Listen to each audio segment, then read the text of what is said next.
While the introductions are going there, the eyes everywhere else move to the other end of the field. The entry of the two sides, Manchester United on the left, led by Tommy Docherty, and on the right by the 6'4" Laurie McMenemy.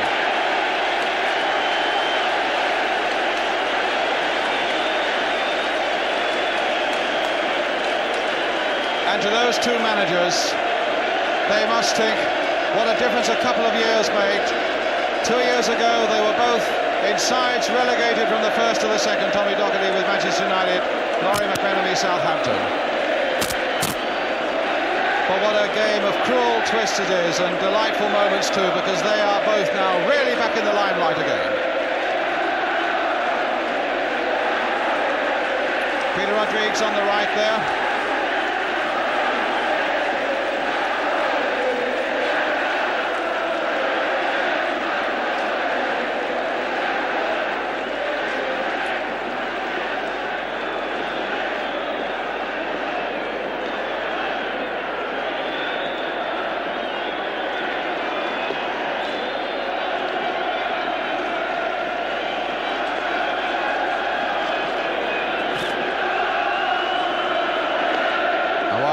He makes her way to the Royal Box. The teams, I gather, will be presented to the Duke of Edinburgh.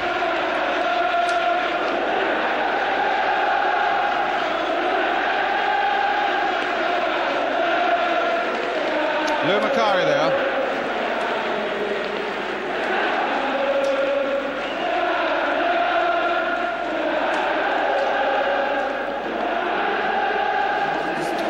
The Southampton players, Mike Shannon. So they're wearing yellow shirts with a blue V. His Royal Highness, the Duke of Edinburgh now, coming out with Sir Andrew Stephen. Mr. Ted Kroger behind, Secretary of the Football Association.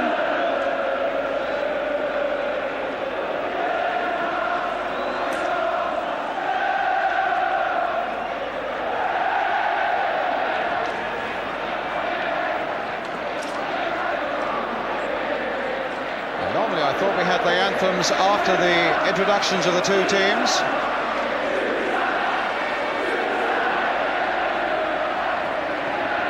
I only presume they must be waiting now for Her Majesty the Queen to arrive into the Royal Box, and that's exactly what the Duke of Edinburgh is watching for now. Certainly I felt that the normal procedure was that His Majesty is that the teams were presented first and the Royal Anthem, the National Anthem came after that.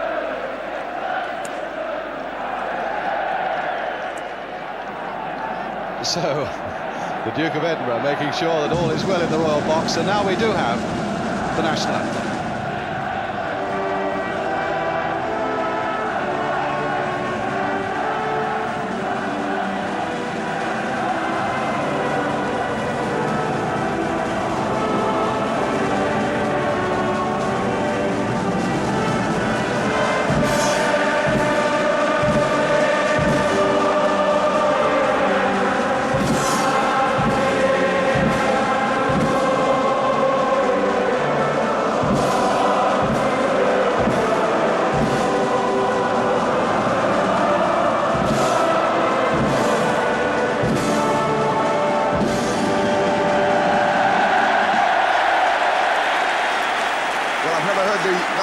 Sang with more gusto than that, Brian. No, I think both the National Anthem and Abide With Me were sung, as you say, with tremendous gusto here this afternoon by the Manchester United fans and by those of Southampton. The turn of Manchester United then to be presented to His Royal Highness the Duke of Edinburgh. Sammy McElroy there. There's Lou Macari. Gordon Hill, who'd only ever been here once before to watch a Speedway meeting. Steve Coppell, Brian Greenoff, David McCreary, the substitute as well. Little Irish boy who never stops running, and it seems never stops smiling. And Tommy Docherty, who's known the bad times and now really seems to be enjoying the good ones. The turn now of Southampton and their captain Peter Rodrigues, who 12 months ago was on a free transfer from Sheffield Wednesday. Well, for him, what a difference a year can make. Jim Steele there on the left. Bobby Stokes is there, and Mel Blythe. Mike Shannon, the man who might yet swing it all. Paul Gilchrist Gilchrist, who scored that vital first goal in the semi-final. David Peach there, the fullback. Ian Turner, the goalkeeper, who said he was a bit nervous around about noon. Nicky Holmes and Peter Osgood, who's been here before for a cup final. So too is Jim McCalliog and the great professional Hugh Fisher and Laurie McMenemy. Former guardsman, friend of Jack Charlton, been to places like Doncaster and Bishop Auckland and Grimsby, and had a few troubled times earlier on in the season at Southampton when they couldn't win away from home. Clive Thomas, the referee, and his two linesmen, Mr. Gray and Mr. Marchant. And of course the reserve linesman today, Mr. Appleby.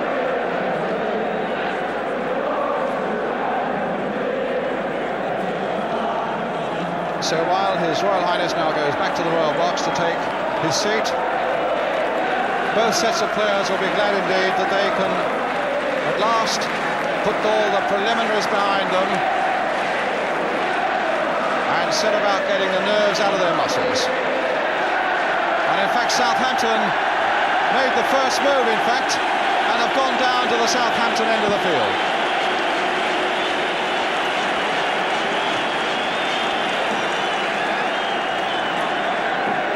The two teams then, just to give you a last check. Manchester United, first of all, exactly the side as forecast. Stepney, Forsyth and Houston, Daly, Greenoff and Buchan the skipper. Coppell, McElroy, Pearson, Macari and Hill, with McCreary the substitute, manager Tommy Docherty. Southampton, the only query for manager Laurie McMenemy was who to play at number 7, whether it should be Hugh Fisher or whether it should be Paul Gilchrist. And Paul Gilchrist got the spot. Turner in goal, Rodrigues and Peach, Holmes, Blythe and Steele, Gilchrist, Shannon, Osgood, McCalliog, Stokes and Hugh Fisher the substitute, Laurie McMenemy the manager. Gordon Hill, who started the season in the 3rd division with Millwall. A lot of managers looked at him and a lot of them wondered and couldn't believe quite what they were seeing. Tommy Docherty came in, bought him and kind of regretted it for a moment. But will it be Hill's day or will it be Mike Shannon's day? He's been here often enough for England. Will it be Peter Osgood's day? Peter Osgood, who's been here before with Chelsea and helped them to win the Cup in 1970 in a replay against Leeds United at Old Trafford. And from Old Trafford now, Lou Macari, the man that Jackie Charlton said could well be the man to swing the whole thing Manchester United's way. Such a busy little Scottish midfield player. What about Ian Turner, the man who said that he was nervous at midday, but a man who came from Grimsby and 2 years ago was playing for Grimsby reserves in front of 100 people. The toss-up now between the two skippers. Martin Buchan on the left, Peter Rodrigues on the right. And we really couldn't have a better referee today here than Clive Thomas, a man who changed his whole philosophy. A year or so ago, he seemed to be booking everybody in sight, playing it more to the letter than the spirit of the law, but he really examined himself very closely, and there's no doubt at all about it that Clive Thomas's refereeing has been one of the features of this season, and he well deserves this honour here at Wembley this afternoon.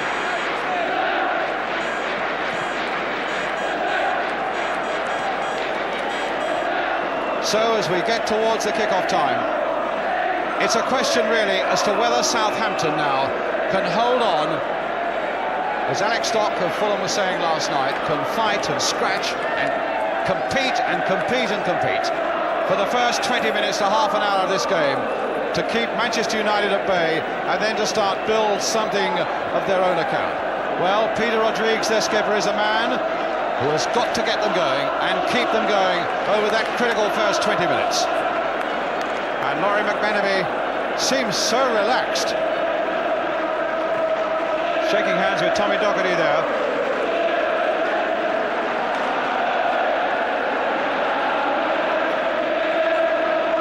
So they are going to suffer a bit on the bench there in the next 90 minutes. The action though is going to come onto the field. And professionals will always say the cup finals are all about players. And it's these 22 players now who are going to have an hour and a half that they may never forget.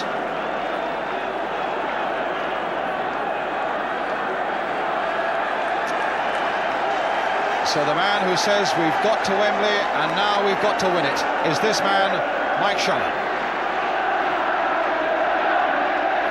And it's from Scotland we hear that Johnston has put Rangers 1-0 ahead right at the start of the Scottish Cup Final against Hearts at Hampden Park. Rangers 1-0.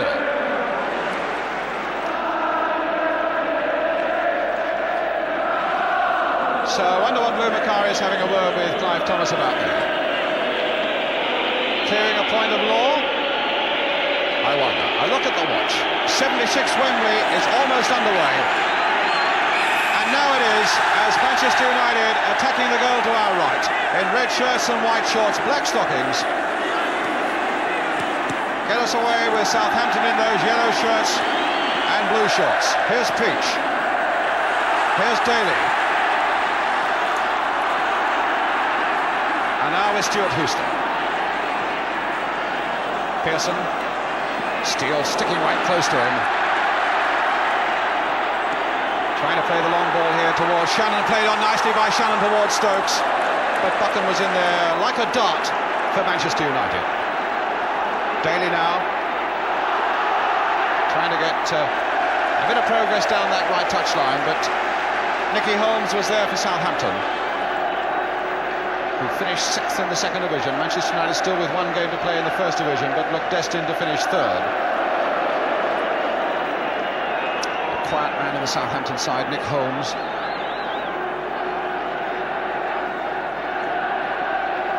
Daly with the throw. Pearson coming towards him. Koppel. That's the shot. Oh, there was a chance there. There really was a chance there, but the whistle had gone. Macari's feet maybe were too high. But Koppel got in a beautiful shot there.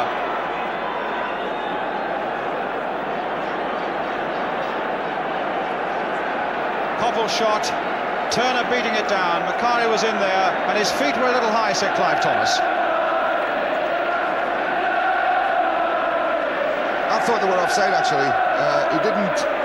I don't think he would have allowed a goal there, because the challenge on the goalkeeper was a bit quick and a bit unfair. But an indication maybe of Ian Turner's nerves, Jack? Yeah, maybe, you know. I mean, Koppel did what we expect Koppel to do today. He got inside and he got on his left foot and he whacked one, and it was a good shot, and he was likely to do this whole game. Right, a free kick to now Southampton. Well, that would have been a disaster if Manchester United, certainly from Southampton's point of view, if Manchester United had whipped one in there. But here's a long ball forward again. Houston jumping underneath that one, Buchan getting it away. There's Buchan giving Alex Stepney a bit of stick there. I thought Alex slept just a little. I should have come and took that one. Well, here's Stokes. Shannon not quite able to get hold of that one. Houston feeding McElroy. Rodrigues nipping in, and so too is Macari. Gordon Hill very deep. Cut out by Rodrigues very neatly. There's McCalliog. Now Macari. There goes Osgood.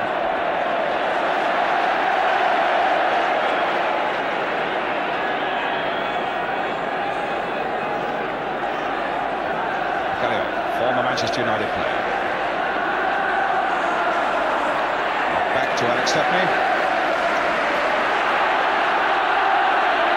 Forsyth. Good ball there into space for Daly. Koppel just beating off that challenge of Jim Steele. Brian Greenoff, who's adapted so well into the back four for Manchester United this season. And what a lovely ball there to Houston. Touched on along the touchline there for Gordon Hill. This could be dangerous. This could be dangerous. Pearson down there. Oh, and McElroy very nearly turned it in. And Southampton were nearly in trouble again, but the whistle had gone. Jack? Yeah, he gave him offside here. I think it's very, very close. But if you look at the monitor, you'll see he was just offside. But if who was it took the ball first? If Sammy McElroy had taken the ball cleanly in the first place, he was in with a great chance. He was a bit unlucky, just left him. Good decision there by the linesman on the far side, Alf Gray. Because there wasn't much in that offside decision. Turner then, who's had one or two moments.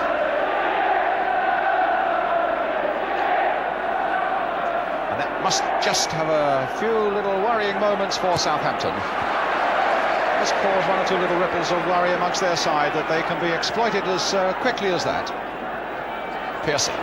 shielding the ball again from Steele, taking a nice pass back from Koppel. Manchester United on the go again, and offside again, this time against McCalliog.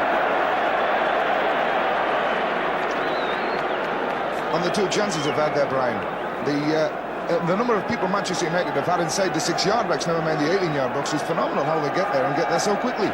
That ball there that was played offside, the ball really should have gone across field to Gordon Hill, who was completely free and asking for it, and he was ignored. Whether he was seen or not, I don't know. Shannon, Greenoff, going past McCalliog as though he really wasn't there. Forsyth, Koppel, looks in good form, looks very sharp indeed, and full of confidence too. Forsyth, crossed in once more there, nodded on, and this time Turner safely behind it from Macari's header.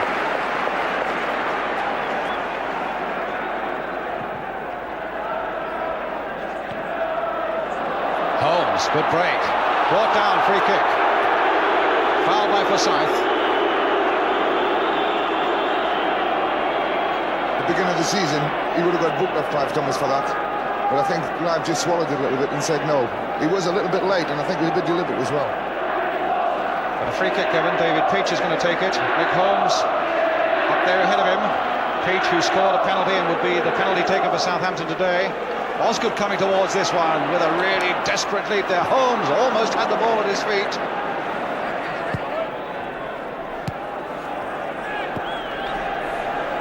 Peach for Southampton. Shannon coming for this one, trying to turn it back again, but that ball will be out of play for a throw to Manchester United. Just over 6 minutes gone, no score.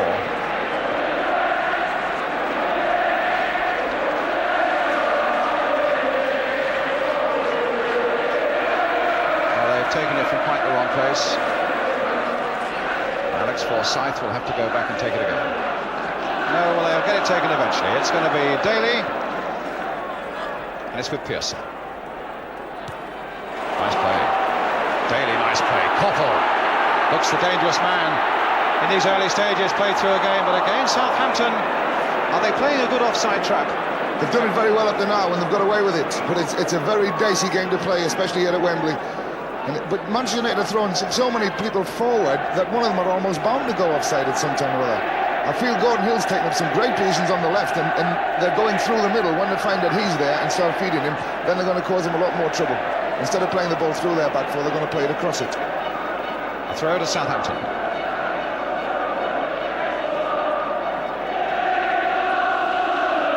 Well, it's a throw to Manchester United. Forsyth.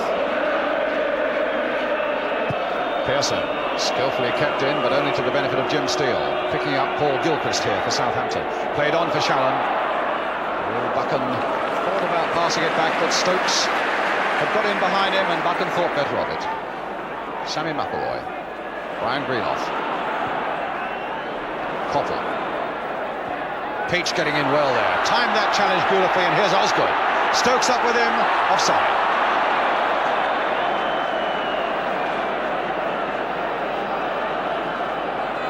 There's a pattern emerged already in the game, Brian. Manchester United are not going to do anything different to what they always do. They're playing the ball very sharp and very quickly around. They're playing it wide to the wingers, and they're knocking them up to Pearson, and he's knocking them back. Peach for Southampton, played back for Turner. And Southampton are pushing up a little bit on them, but they're not pushing up tight enough at the moment. They've got to get a lot closer to the wingers than that, these two fullbacks.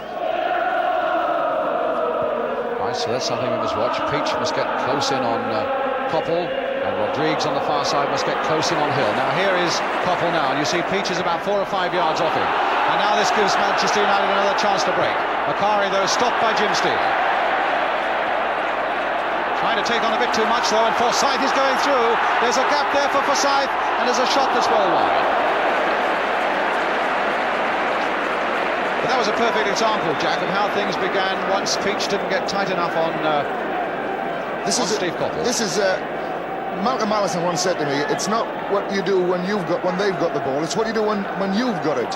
And in fact, Paul Grill says just let him go away from him a few yards, and when the ball came there, he didn't know where he was, and you give Koppel this room to control it, and then look, you're going to get in trouble.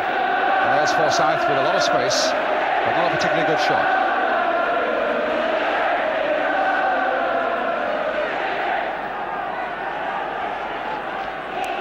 So quite a duty for David Peach, and there's Nicky Holmes. Shannon slipping once or twice in these early stages.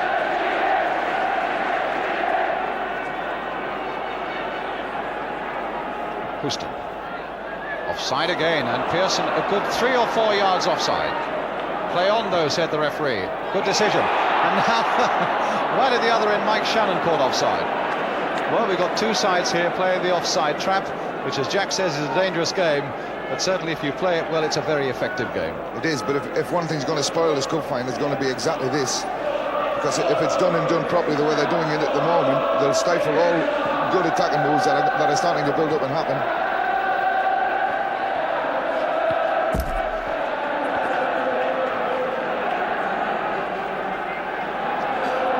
Daly will take the throw.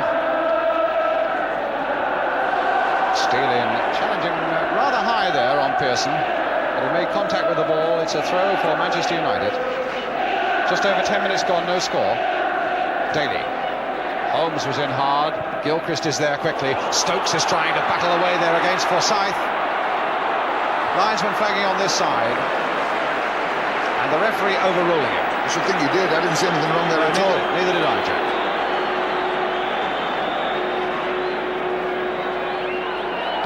Well, that was a strange throw there by Mike Shannon. He took it very quickly, and McCalliog very nearly picked it up, and it took Green off to whack it behind for a corner. Again, I felt Alex Stepney just slept a little bit on that throw-in. He left Jimmy Green have to run back towards his own touchline to clear a ball that was difficult, not knowing where anyone was behind him. And Alex could see the whole picture and didn't come at all. I'm a bit worried about Alex Stepney at the moment. Here's Peach with the corner for Southampton. And Macari, one of the smallest men, in fact, who got it away. Koppel just dinking it over the head of Holmes. Here's Hill on this side of the field. Long ball there. This time Houston would have been onside. But McCalliog's header got it away. Now it comes to Pearson. Played on again for Hill. Onside, he's all right. Is this number one? No, pushed away there by Turner.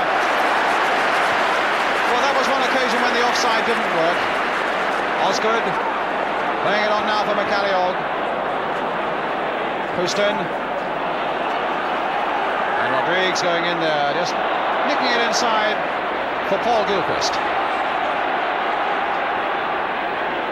Osgood again. Rodrigues. And McElroy putting it out of play. It's with Osgood. Macari there first.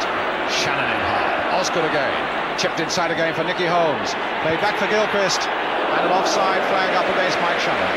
But again, the referee saying play on with Manchester United in control and in possession.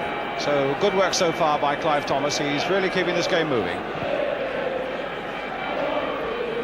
Long kick there. Steele playing it back ever so delicately there to Ian Turner.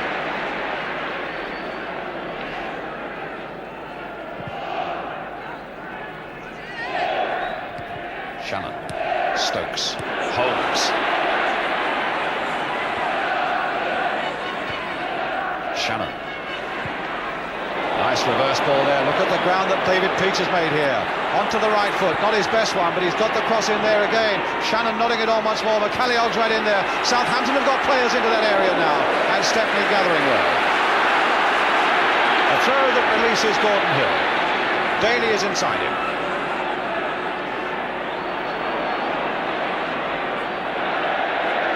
A throw to Manchester United. Well, Southampton looking a little better in the last couple of minutes or so. A nice little move forward there, and Henry Laurie McMenemy, the manager, must have been relieved to see that.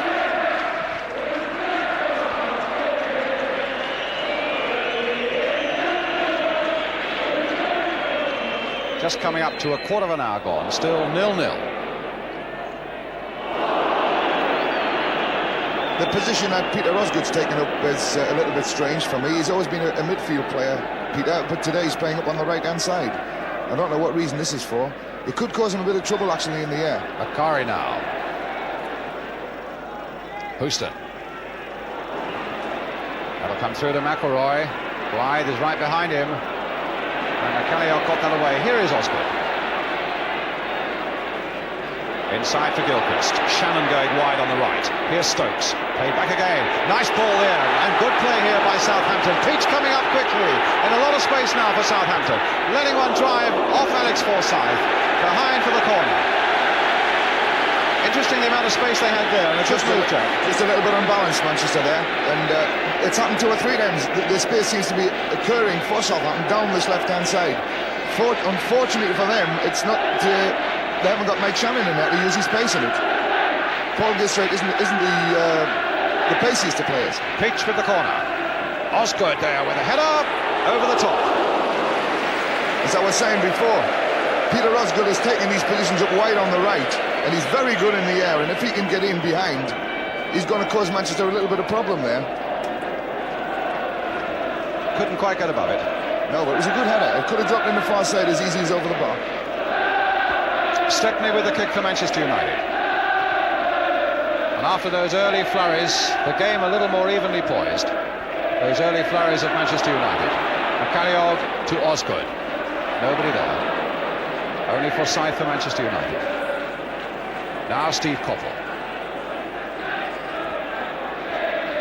Peach is the man who got the tackle in. He got it in there, Brian, but he was a little bit late again. Still holding off Coppell at 4 or 5 yards.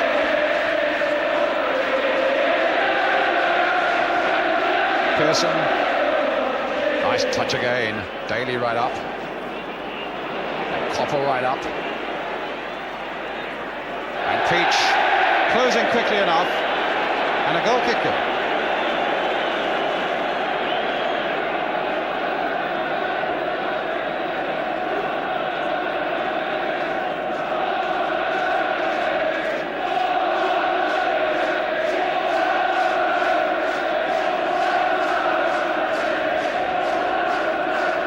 Turner with a kick for Southampton.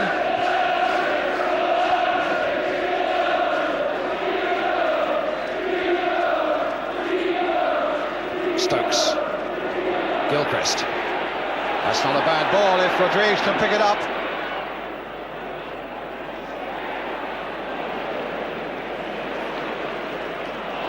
Rodrigues again. And now Macari for Manchester United.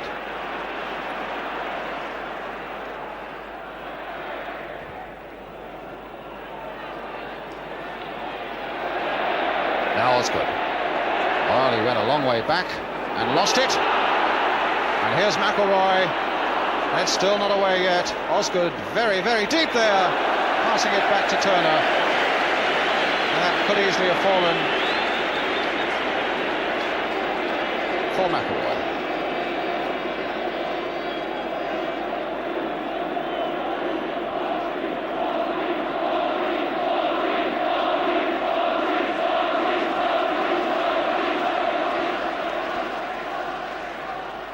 Good jump again by Shannon. Stokes couldn't quite latch onto it. I would imagine we'd see a lot of Stokes feeding off those flicks from Shannon. Gilchrist. McCalliog. Peach.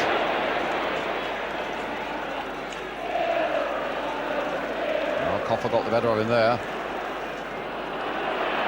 And now it's Jerry Daly.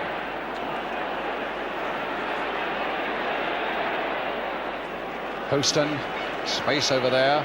Hill is over there with him. Here's Gordon Hill. That lovely little left foot coming. Look at the space here for Macari as well. The shot coming across there. I don't think Steele really knew how he got that one away. Poston again.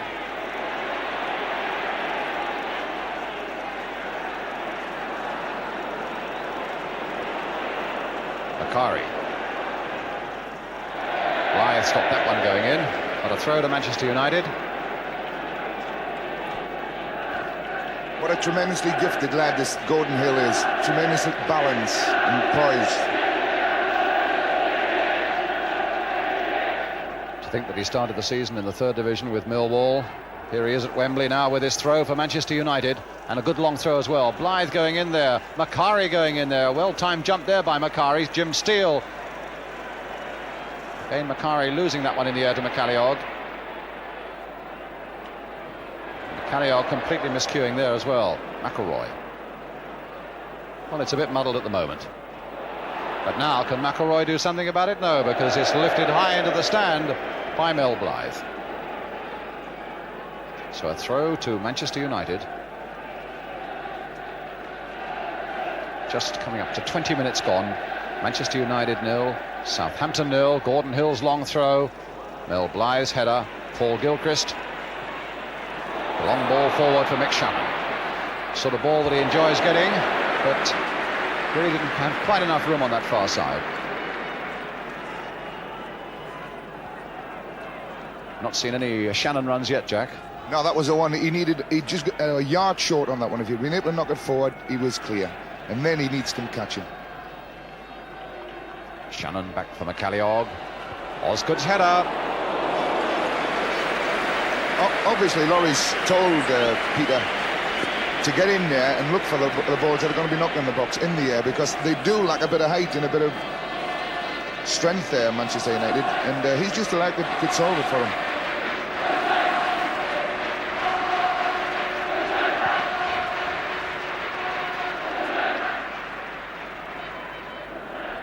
And significantly, not quite so much noise from the Manchester United crowd at the moment. Blythe, McCalliog, Shannon.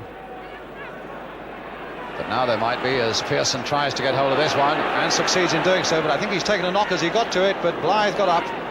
Pearson, I think, has had a nasty old knock there.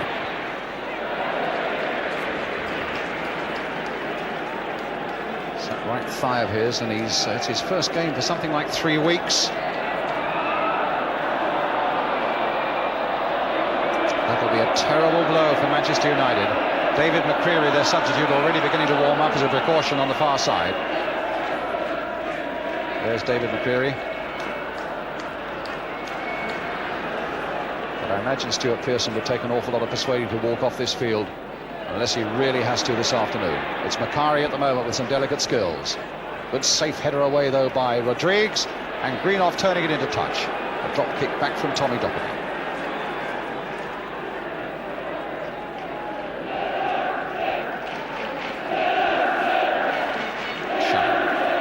Played on for Gilchrist. Turned in again this time towards Stokes, but it was Buchan's header that got it away. Nicky Holmes coming back hard, but in fact it's Steve Coppell now for Manchester United. Steele slipped there for a moment, and it was a rather clumsy challenge of his in the end. But Manchester United keep possession with Jerry Daly.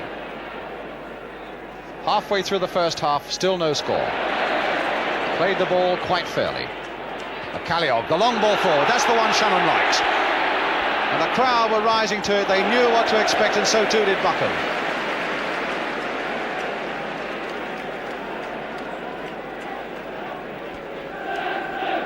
So it'll be a throw to Southampton. Buchan did well to cover Shannon there, matched him for pace. Peach now with a cross. Osgood on the far side. Houston's header, it'll only come as far as Holmes, though. Nodded down again towards McCalliog. Here's Gilchrist. Peach played in and offside. Again, Manchester United playing that offside trap so well. And Lou Macari, I notice, acknowledging it to the linesman, saying well done. The referee decided to play it on, though. He wants to keep the game going, which is a good sign. Standard of the game is very good, Brian. You know, there's been no real sign of nerves from either team, apart from maybe the first couple of minutes from Southampton. Since then, it's settled down, and they're both playing the game the way it should be played. But still no goals.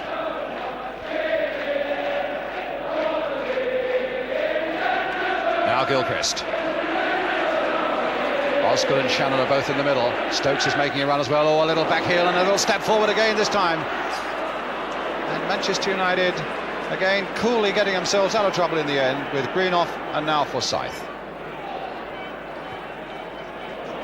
Good ball forward now for Daly. Steele taking him down and a free kick. Never quite matched Jerry Daly for pace on that run. It was a foul that was always going to happen, because if Jerry Daly got there first, the other lad was committed, Steele, to trying to get it, and it was going to be a foul anyway. So a free kick. Pearson looks all right. fit again now as Forsyth takes this free kick for Manchester United. McCalliog stabbing it forward there for Shannon, but he didn't have quite enough firmness on it. Greenoff. Houston.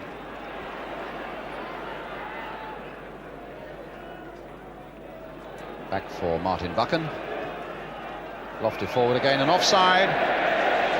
It was McElroy offside there, and he was giving Buchan a bit of stick there, I think, for not maybe releasing the ball a little quicker. Sammy McElroy, all this game up to now, has been the one that's been going into the offside positions. He's turning off the back man, as we call it. And you can't get away with this. You've got to go deeper and make your runs from deep.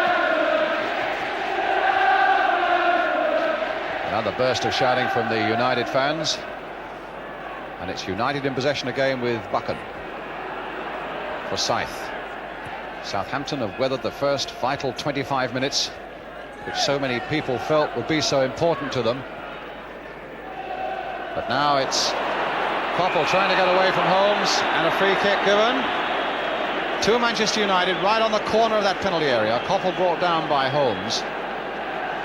A signal for Greenoff and for Houston to come forward. They've got 2, 4, 6, 7 people, and the free kick about to be taken.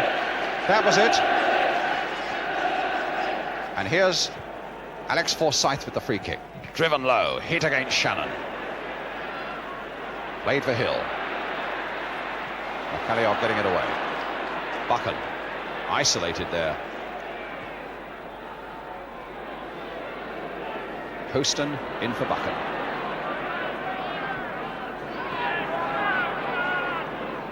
Buchan again for Macari now.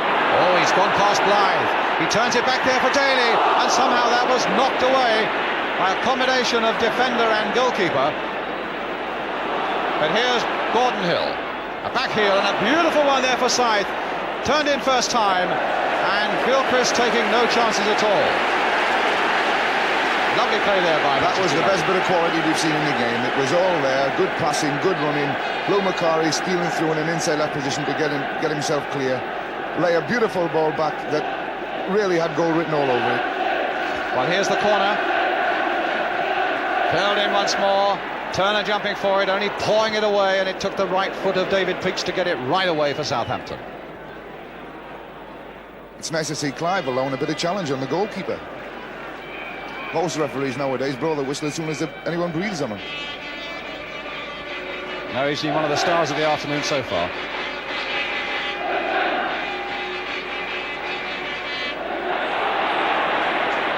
Now it's Shannon. Played for Holmes. Made some good breaks, Holmes. Peach. There's that long cross again. There's Osgood on the far side of it. That's the obvious tactic, as Jack was pointing out. It's a shame Holmes lacks that little bit of pace to exploit the space that's been opened up for him up that side. If Gordon Hill had been left that space, then the other game would have been over now.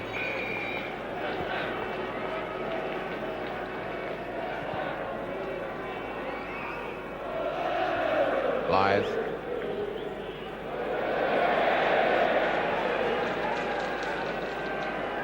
Ted Bates on the right there. Great old servant of the Southampton club with manager Laurent McMenemy.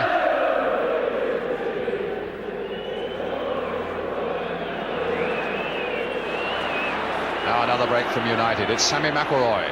Stopped though by Gilchrist, but only half stopped as Macari picks it up with that short, whippy little stride of his. Here he is again. Flick forward this time for Daly. Here's Koppel. This could be danger. Forsyth going on the outside. Here comes the early ball. Right across the face of that goal, and Hill couldn't quite turn it back. Played 1 or 2 good overlaps, Alex Forsyth. Yeah, he's got into a good position here. I think the ball was intended to be driven a little bit lower than what he did, and it took a deflection which pushed the ball towards the goals. But if you notice, Koppel, Manchester United won't play the ball in behind the fullback. Pearson comes across, has the ball played at him, and then Koppel drops off backwards. The fullback then normally runs into a covering position, and it leaves Koppel to have the ball played to him, and then he can run at the fullback. The fullback, in fact, has got to start sticking with Koppel in spite of the fact that Pearson is in behind him. He's not got to worry about the cover, he's just got to pick him up. Now Hill. Now Houston. The point being that Peach has got to stick close to Koppel, as we said before. Here's Peach now. Showing a lot of confidence there. The right foot isn't his best foot. That was a half volley of what? 35 yards straight back to his goalkeeper.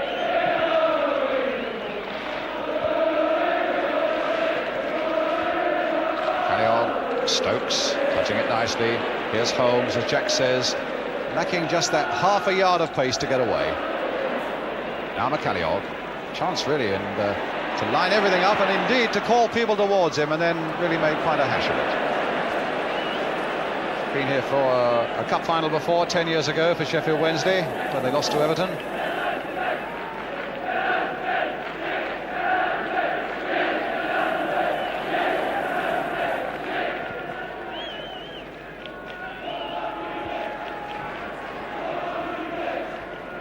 Peach.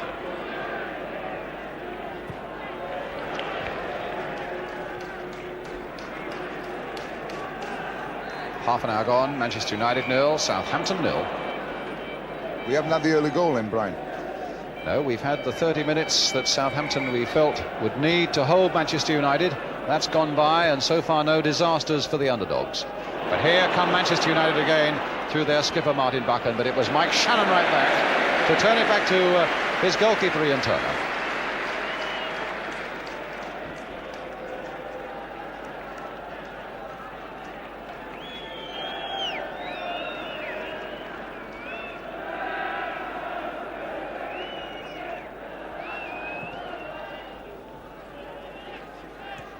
Shannon, beautifully killed, nice skill there. And Rodrigues making the run, but Houston, a nice interception, and now this could set United on their way as it finds Gordon Hill. It's Gilchrist coming back to save it really for Southampton. Here's Osgood, played in nice, beautiful ball played inside there for McCalliog, but he couldn't quite find Blythe, who'd made a run up on the far side.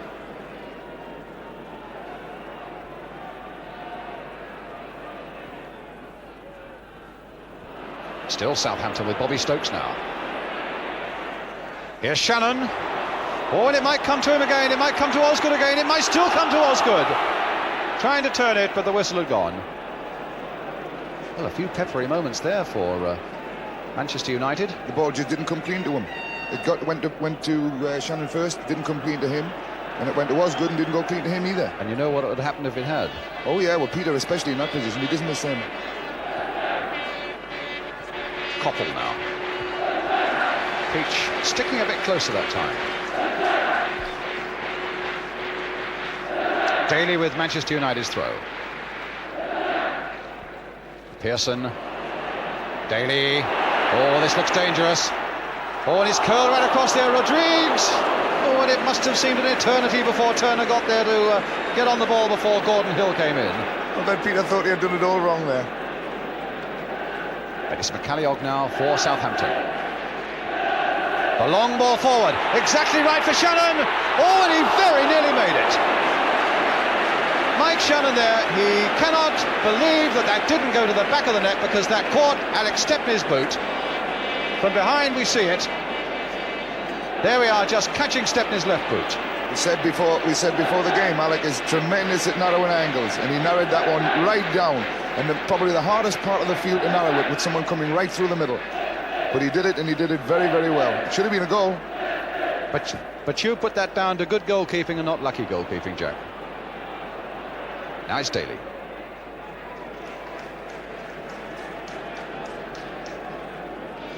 Well, Shannon, that really was one of the classic Shannon breaks.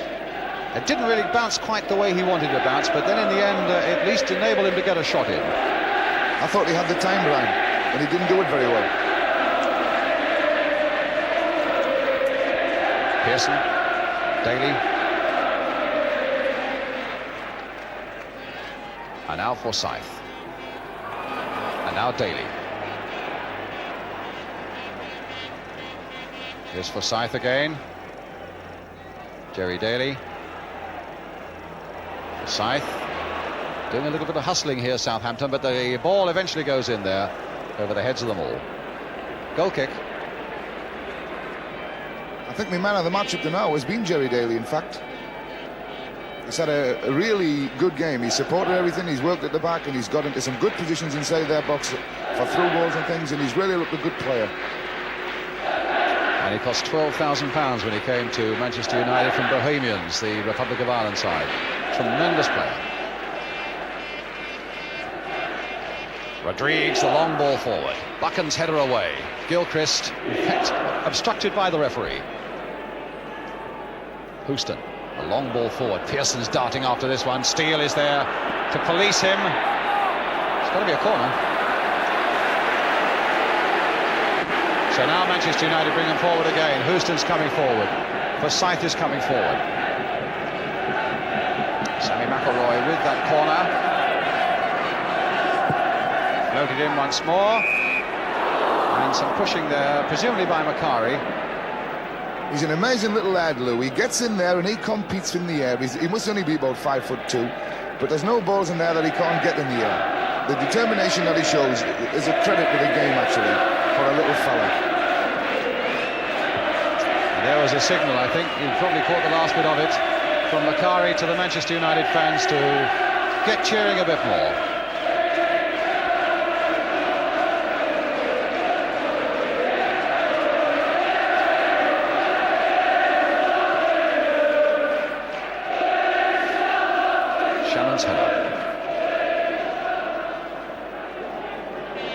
Steele getting that one away from McElroy's header.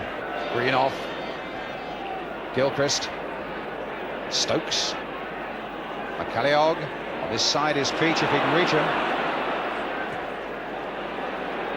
Playing it safely back to Ian Turner, the goalkeeper.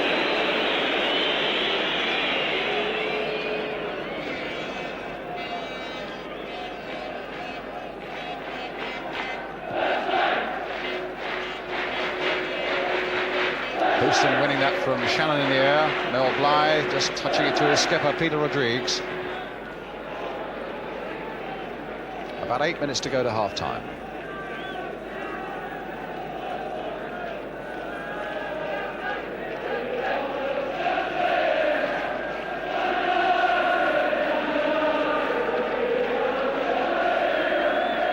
Osgood. McCalliog. Now, has Gilchrist got a bit of pace here? Turning it in first time, but there's nobody there. Well, or maybe there will be. Shannon came up so late. Very nearly got it in. That was a ball. That was a good ball from him, actually. Playing it across the face of the goal, just too far for the goalkeeper. And defenders are committed to playing it. There's a good ball in here. If anyone had been cutting the line of that ball, that was a goal. Here comes the corner. It's out to Rodrigues. That's what dreams are made of, Brian. You catch him right in the fly-in. Peters didn't.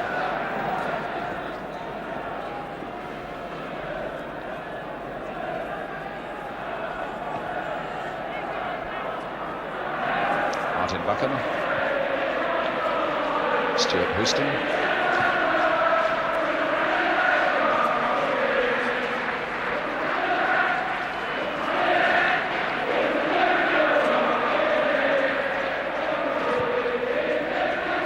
Shannon. But in fact, it didn't quite get to Shannon. Gilchrist to Osgood. And out of McCalliog. Rodrigues making a run down the right. Just dinking it in again, but Houston there to head it away. McCalliog again, but Houston.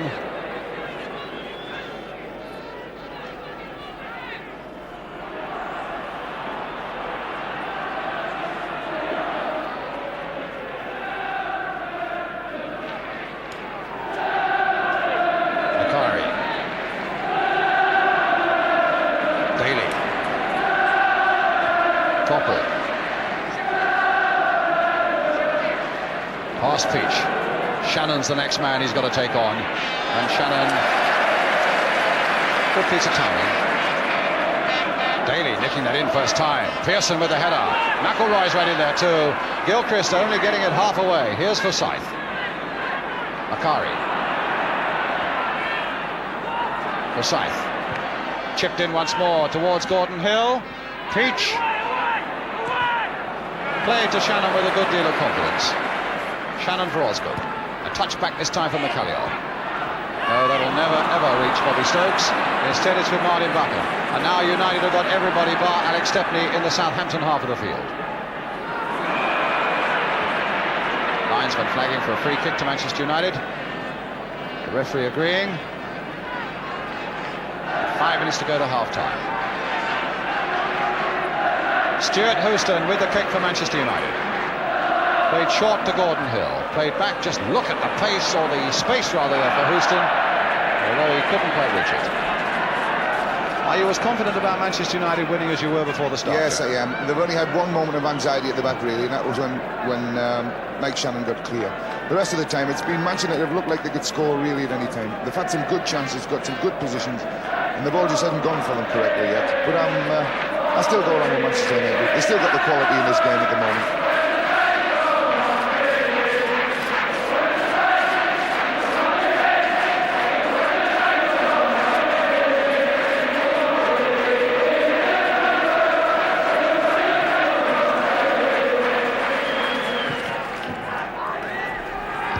Coppell's header. Pearson. Coppell's gone into the middle. Brought down by Steele, right on the edge of the box. No, he's not even given a free kick. He's given a goal kick. That's the worst decision he's made all game. That looked a foul. It looks on the edge of the box. Here we are, Jack. He says it was a dive, but it wasn't. He was taken. There you go. Stand by that? I think so.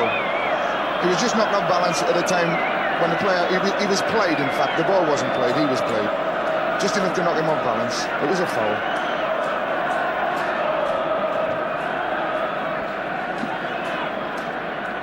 Gilchrist header. Osgood. A free kick for the foul on Osgood by Brian Greenough. A free kick to Southampton. 3 minutes to go to half-time. Pearson hobbling rather badly again there. It looked like handball, and it didn't fool the referee. He's not making any friends among the Manchester United supporters, Clive Thomas, today. Bobby Stokes saying it was up on his chest, but it didn't really look it.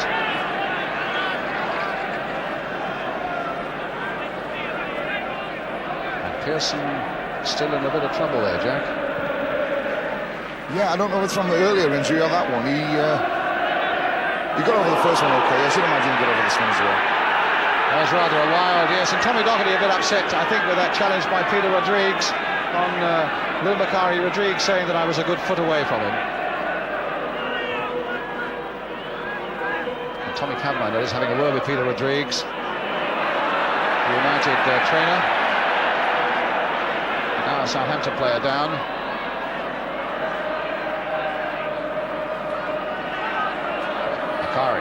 Offside. I think it's Paul Gilchrist, isn't it? Early in the game, Manchester United were caught offside very, very often, and that's the first one for quite a while. They're tending to play very square up front when they build it up slowly, or people run with the ball. When they played it wide, it would look different class when they played it wide to the wingers and let them have a go. Well, that pass by Shannon, miscued badly there, straight to Coppell. Pearson, who seems to have shaken off that injury for a moment there, he was running well. Now Peach. Now McCalliog. Steele. Osgood. Trying to get a 1-2 going there with Bobby Stokes.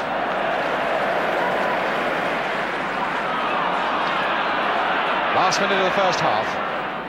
As Gordon Hill hits the long ball forward there for Pearson. Jim Steele again is there for Southampton. Here's Nicky Holmes.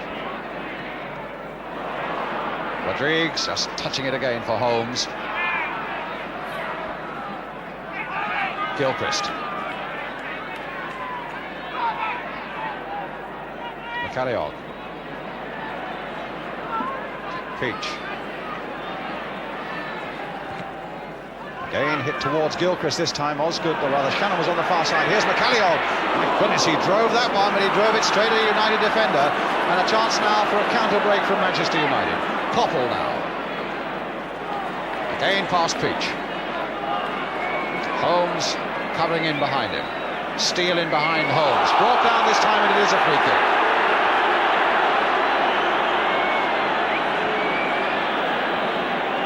No doubt about this for a foul. No doubt at all. So a free kick for Manchester United. Alex Forsyth is going to take it. Dinked in there towards the far side there, just fisted away. Hill turning it back. Corner. That looked like a Gordon Hill special there.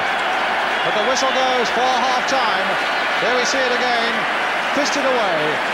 Hill catches it beautifully on the half volley. And it cannons off. I think it's Mel Blythe there. Behind as the referee signals the half-time whistle. So, Hearts 0, Rangers 2 up at Hampden Park. Laurie McMenary's Southampton, the underdogs who started this cup campaign as 100-1 outsiders, are holding Manchester United, the red-hot favourites here at Wembley, 0-0. Coming back for the second half of this 1976 FA Cup Final, where the half-time score was, of course, Manchester United 0, Southampton 0.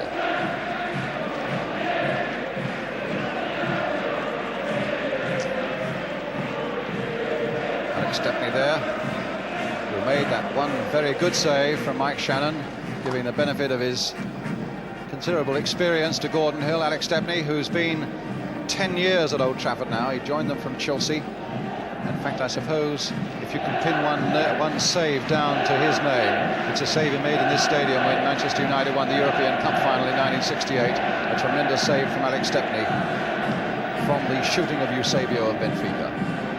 Well, he saved well from Mike Shannon there in the first half.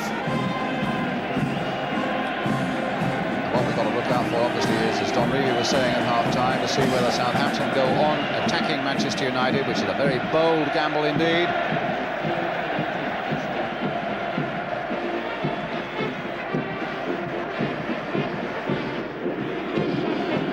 So now we're just about ready to start the second half. Southampton now will be attacking the goal on our right.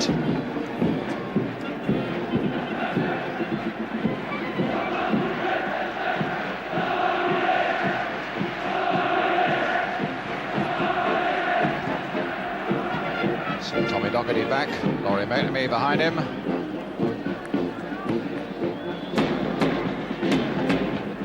Clive Thomas having another look at that watch to make sure that everything is in order. And away we go again. 0-0. And I fancy we might have a pretty dramatic 45 minutes awaiting us now as Osgood finds Nicky Holmes. It's with David Peach on the far side. A little touch for Holmes again. McCalliog playing it forward. Stokes. Now will Shannon get to this one? Challenged by Greenoff. Goal kick.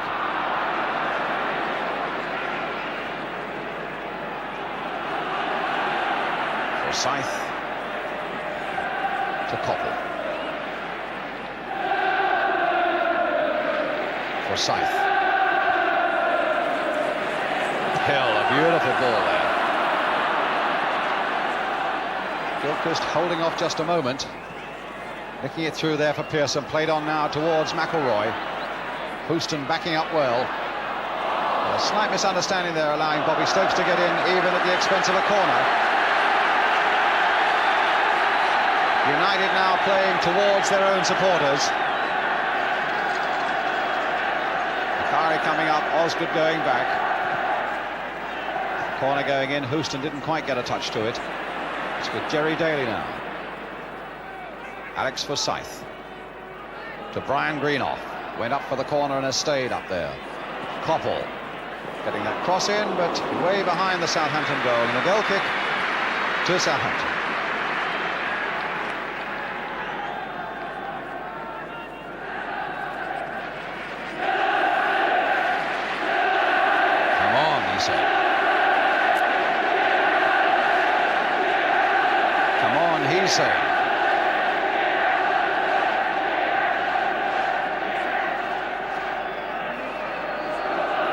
Turner with Southampton's kick.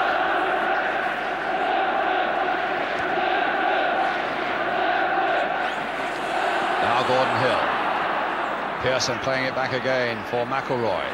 Daly, nice, neat Short, simple passing at the moment here by Manchester United. Koppel on the far side, good run again by Daly. Now he's turned inside. Forsyth again with that cross hit low. Koppel picking it up again. Rodrigues coming in and committing himself, and Shannon coming in behind him. Jack. A part of Manchester's game this season has been getting the ball around about the edge of the box and then hitting him across the face of the goal with a lot of pace on. And they haven't done a lot of it this time. And suddenly at the beginning of this half, the first ball they get to put in, the fellow whacks it across and in among a lot of people. Probably Tommy said to them, you know, this is what you need to do, because you're not going to get anything in the air off this lot. And he's probably right.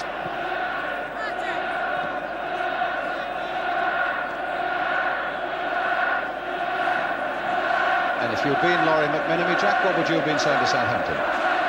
Exactly what John Revie said at half-time. Keep playing the way you are. Wait for the chance to happen. Give nothing away at the back.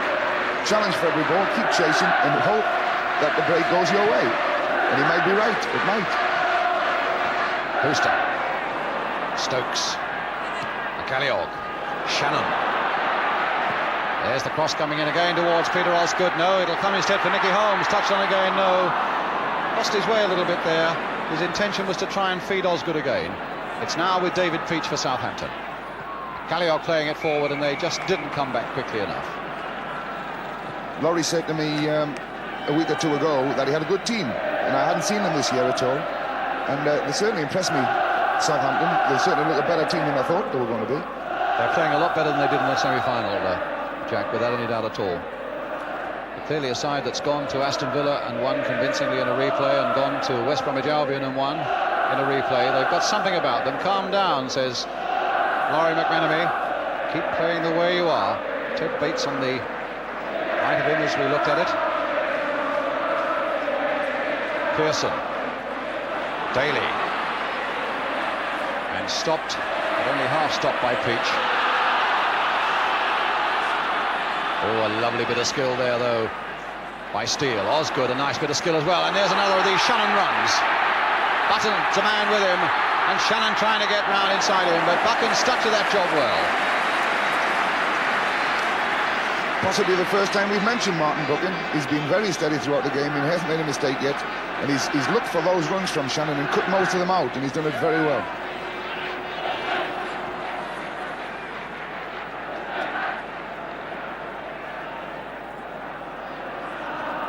You get a feeling, you know, with this Manchester side at the moment, that unless they score soon, a little bit of their confidence could go.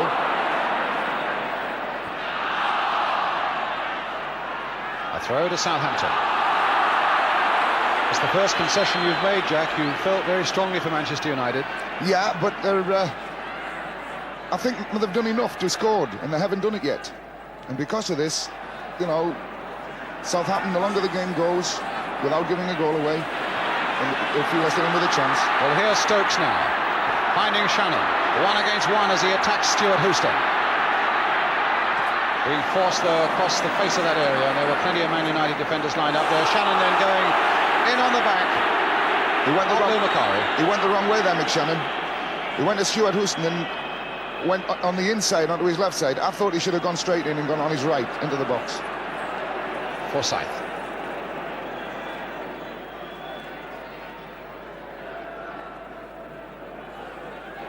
Now Koppel. Pearson.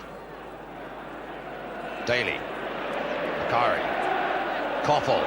Breaking into the middle there for a moment. Daly again. Seems to be everywhere.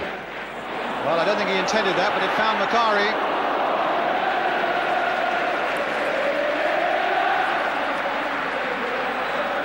I tell you, most of the noise at the moment is coming from the Southampton end. I think they begin to sense that something might happen here this afternoon.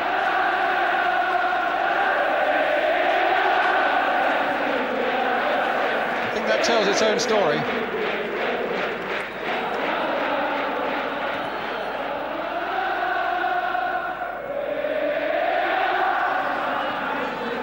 Holmes going in there, a touch off for Osgood. What about that for a touch as well by Osgood, but alas for Southampton it went into touch. I think Laurie must have had a word with Peter Osgood at half-time about his work rate. It wasn't very good in the first half. He was taking up some good positions, but not much work. This half, he seems to have stirred himself a little bit, and he started to move around and take up different positions and get involved around the ball a little bit more. Well, he couldn't have a better opportunity than here today to justify the money that's been spent on him. Nearly £300,000. A free kick now to Manchester United, though.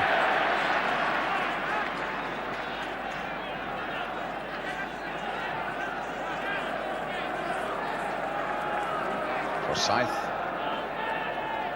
Pearson, Koppel, away he goes again, this little flying winger. Koppel now turned inside for Pearson. Oh, brilliant breakout there by Manchester United. Pearson started it, Jack. Yeah, he's done well, Pearson. He's come and shown all the game. He's had very little joy. Koppel coming in on this one is a good lay back. Unfortunately, the lad that came onto the ball, I don't know who it was, Pearson again, was just slightly at the wrong angle to play the ball where he wanted to play it, especially if trying to do it with his left foot. It was the one that he deflected with his right, actually, to put it in the right direction. Osgood, lovely header. Holmes again making these breaks, and there does seem still to be a lot of space down that left-hand side, but he hasn't made very good use of it there.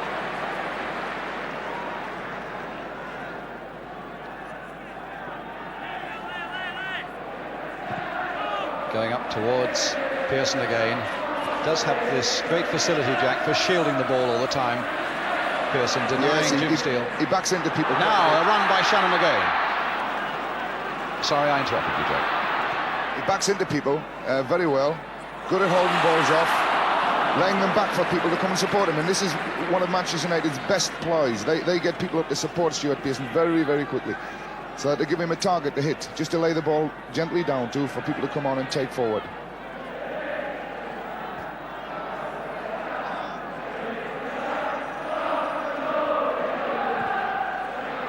Osgood again. McCalliog's up there. McCarry right back. Ball still in play. Osgood can't believe it. Linesman was beautifully placed, as indeed he should be. And Daly now sweeping it to this side of the field for Houston. Forward for McElroy. Quietish game Sammy McElroy's had. But now it's with Shannon. Trying to get Rodrigues going. All still in play again, says the linesman on this side, Mr. Gray.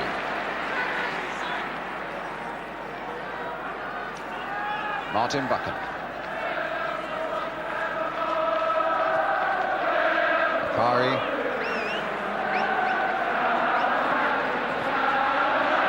Houston.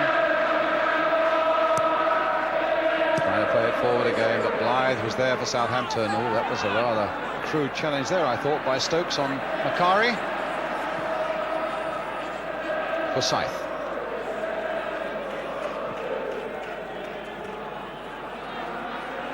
Steele. Doesn't let much get past him, Jim Steele, this afternoon. That's not a bad ball either. Straight to Jim McCalliog. Shannon is up front. There's the long ball aimed again towards Mike Shannon. Stokes tried to go in, and his feet were very high. But again, Clive Thomas plays the advantage and plays it well. Houston forward to Pearson. Nodded on this time for McElroy. Again, Jim Steele is there for Southampton. McCalliog. Osgood after this one. Houston with him. Two former Chelsea teammates, and now it's Osgood again. Slipped inside this time for Bobby Stokes.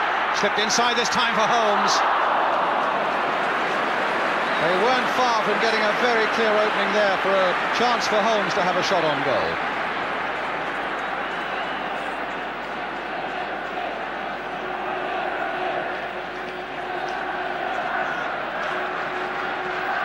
At this stage, Brian, I wouldn't put money on it either way. Now Gilchrist. Osgood. I think it's Rodrigues who's taken a knock there. Mel Blythe, who's filled in on this side of the field for him for the moment. But the game goes on. Clive Thomas has just given him a quick look. It's Koppel versus Peach. Played in for Macari. And still Rodrigues is down. And now Houston. This is where Rodrigues would have been and Shannon had to come back, and I think the ball will just spin out of play and will give Clive Thomas the chance to call on the Southampton trainer, Jim Clooney. Sammy McIlroy's been a big disappointment to me today. He's probably the most ineffective of the Manchester team.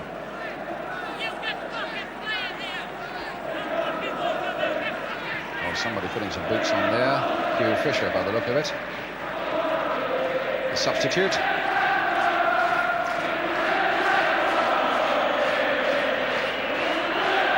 Well, he seems to be in a pretty bad way there.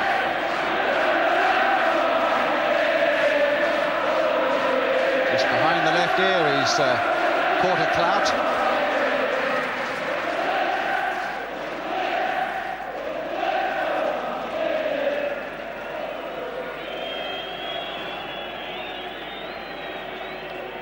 Hugh Fisher, the man who ruled himself out of the semi-finals, he told Laurie McMenemy, no, I don't think I'm fit enough to play.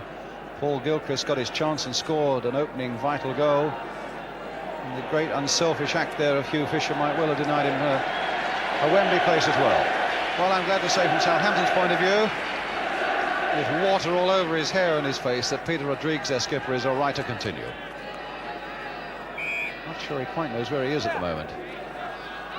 Played here in the '69 final for Leicester City when they lost to Manchester City. Daly again. Osgood in quickly, but he's only found Koppel.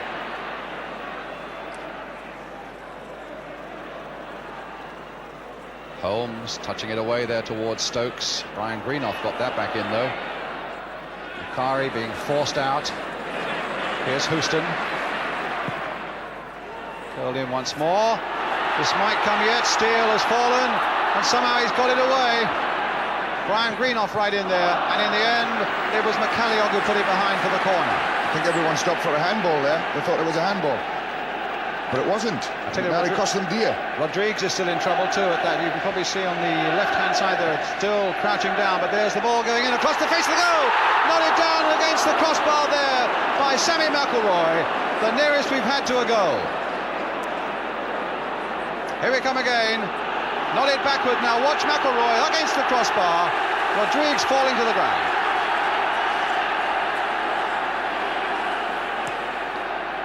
Rodrigues after this one. Now McIlroy's turning it on a bit. And so too was Rodrigues.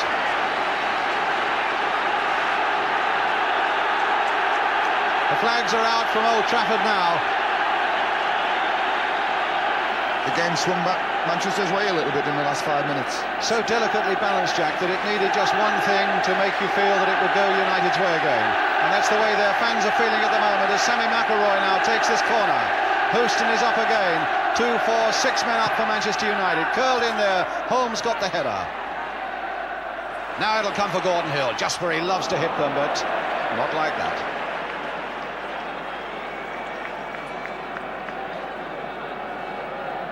I think a lot of managers who've looked at Gordon Hill before he signed for Manchester United were impressed by a lot of things, but not by his finishing, his ability to finish powerfully. And he's done a lot of good finishing this season, but that was way, way off the mark there.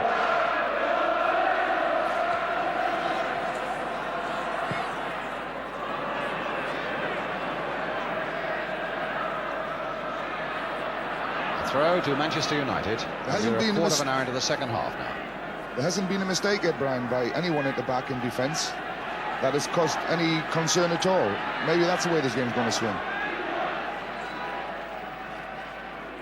Koppel.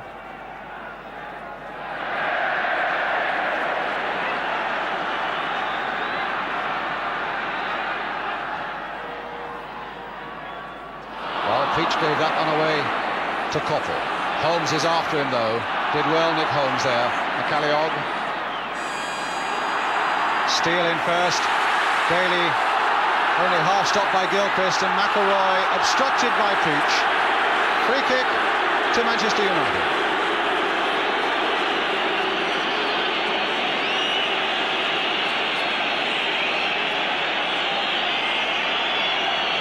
There we are, a wide shot there of that whole area. The red shirts coming forward in some numbers now.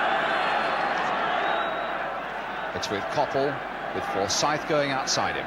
That's the ball for Forsyth. Driven low again, as Jack Charlton has said they do. Shannon trying to turn and get away from Buchan. Really, Buchan has put a padlock on chain on him today. Look at Rodrigues right in there.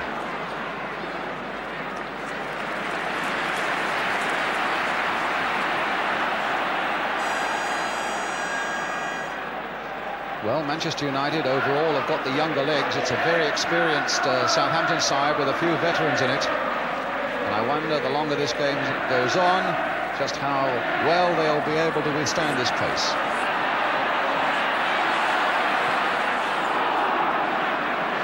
Is there a point in that, Jack, that the older Southampton side might begin to flag towards the end? No, I think in the old days when this ground was very old and it might have applied, but in this game I don't think it applies at all.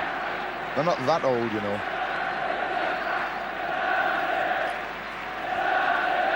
Throw to Manchester United. Here's Pearson again shielding that ball from Steele. Just a little touch that finds Koppel. Crossed in towards McElroy, stopped beautifully there by Blythe. Needed a bit of strength and a bit of bravery there because the boots were flying. Forsyth. Oh, he's given that away to Stokes. On for Shannon, on for Osgood. Shannon again. Chipped in there now for Rodrigues. Hit first time when he had so much time. The pain there on the face of the Southampton skipper, Peter Rodrigues. Why on earth did he take such a quick pot at goal? He didn't have a lot of time, actually, Brian. If you look closely here, the ball come to him. If he stops it, he's going to be closed up very, very quickly. It was the one that he had to hit and hit well. And he didn't. I stand corrected.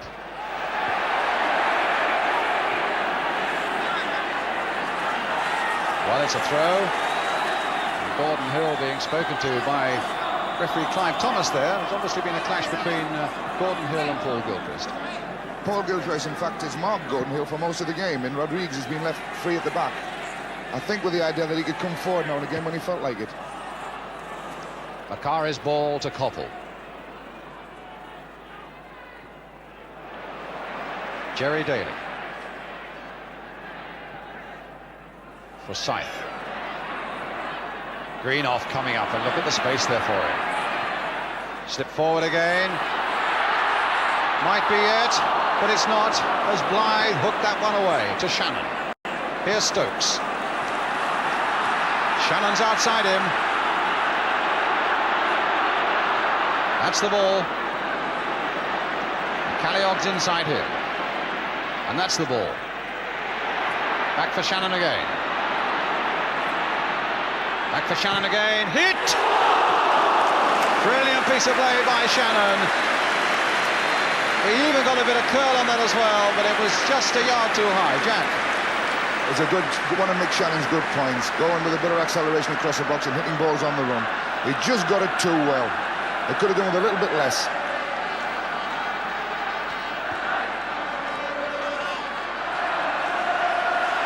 So a throw to Southampton, and they're bringing McCreary on. So David McCreary, a man who never stops running, will be on in a moment for Manchester United. Who do you think they'll take off, Jack? Strangely enough, I think it'll be Gordon Hill. Yes, indeed. You can see Tommy Kavanagh with the number 11 there alongside. Well, I didn't see that, actually, so it was a good guess. Good work, Jack.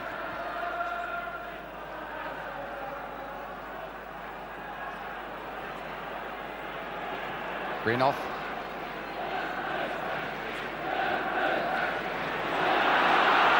Now McCalliog. Shannon up ahead of him. And Houston just getting in before Bobby Stokes. Here's Peach. I don't know really why they're bringing Gordon Hill off and putting McCreary and bringing what do you call him? McCreary on. I can't see any sense in it really. Tommy's usually employed this play late on in games. But I don't think it's going to change the pattern very much, and I think it's going to take a little bit away from Manchester United's attacking possibilities. I think I would have brought Sammy McElroy off first. But it's Gordon Hill who goes, and it's David McCreary who's on. And the first sign maybe that there is a little bit of concern on that Manchester United bench.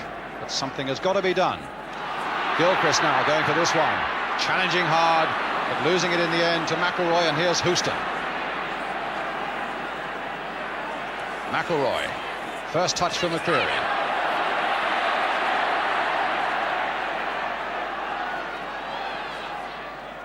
McElroy. Nipped away by Blythe. Not easy for anybody to come into a cup final as a substitute and pick up the rhythm of the game. Won't be easy for McCreary. He's a busy little player, and he chases around, and he worries people, and he gets involved in almost every ball. And this is probably what Tommy's brought on, trying to upset the defence a little bit. Osgood not quite able to reach that one. Buchan's here. Halfway through the second half now. And still the score, Manchester United 0, Southampton 0. Holmes going in for that one. It'll fall for McCalliog. A touch here for Gilchrist. Hit forward again for Osgood. Now they've got men up, almost a 3 against 3, but Macari came back quickly. Just look how quickly 7 of them got back for Manchester United, in fact. Here's Peach in a bit of space.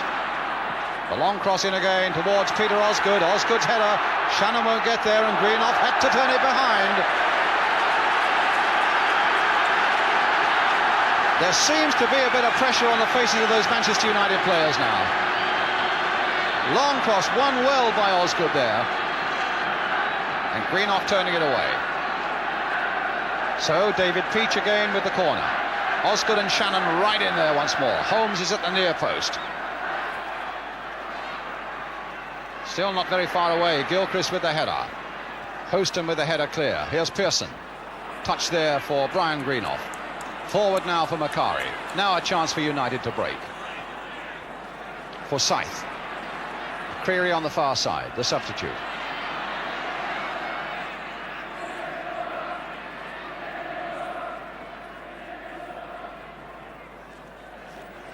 It's been a good-will, hard-fought cup finalist, Brian, up to now. Not a lot of great chances at either end have been created, but it's got its merits, the game. Here's McCreary, laid back again, turned in towards McElroy. Could come something here, no. For Scythe again. Deeper one this time towards Macari, but Turner judged that well. And a nice little throw out here for Stokes. On for McCalliog. Sold a good dummy there on McElroy. Shannon. Not a good return pass there by McCalliog, but here's Shannon again, trying to get a 1-2 going there. And that time Buchan forced to concede the corner. Tight, skillful little 1-2 there between Shannon and Stokes, and it's brought Southampton this corner with 20 minutes of normal time to go. If it's still all square, obviously at 90 minutes, we get 30 minutes of extra time. Jim McCalliog then with the corner for Southampton. Jim Steele's come up on the far side, but pushed in order to get a sight of the ball, pushing the back on Brian Greenough. Jack? The game's swinging one way and then the other way. It's Southampton on top, and then it's Manchester on top, and there's very little happening really in midfield, but there's not a lot of goal chances happening in either end. It's a funny sort of game, played more or less across the three-quarter area rather than either in the goal mouths or in the middle of the field.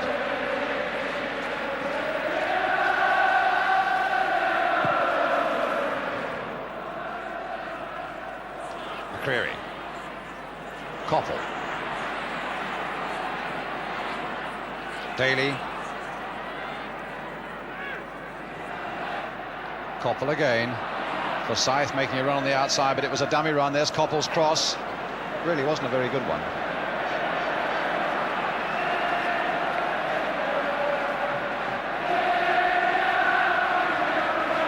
Gilchrist. A throw given to Manchester United.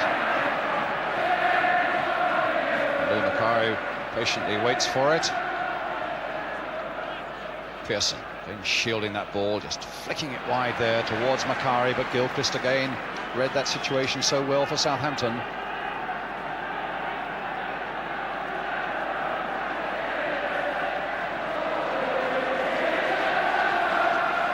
Stuart Houston with the throw. Pearson taking it on his chest and turning. But Rodrigues finding Shannon. Obstruction and a free kick. Clive Thomas indicating there was a pull on Shannon's shirt.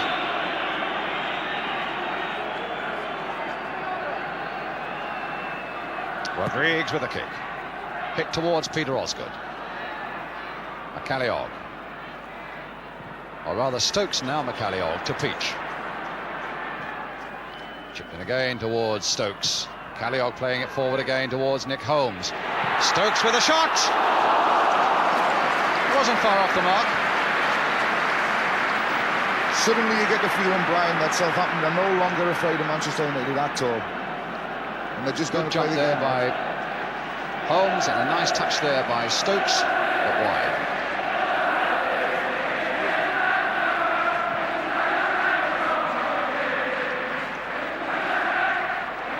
Holmes again winning that ball.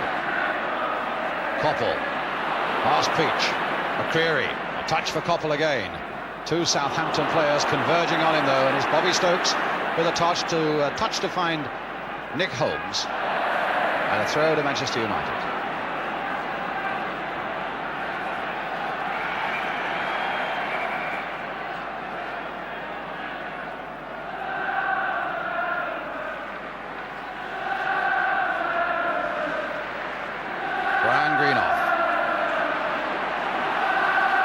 Martin Buchan. Played forward again there towards McCreary, but Peach read that well. McCalliog with a long ball. There goes Shannon. Osgood tearing into a space as well. And Osgood's got the touch. And Stepney had to make the save. Alec was out like a shot there. But another brilliant run there. You watch by Alec Shannon. narrow this angle here. Great position. Stepney, 6-yard line. Look. Great position, very quickly. Good chance for Peter Osgood there. Now Coppell.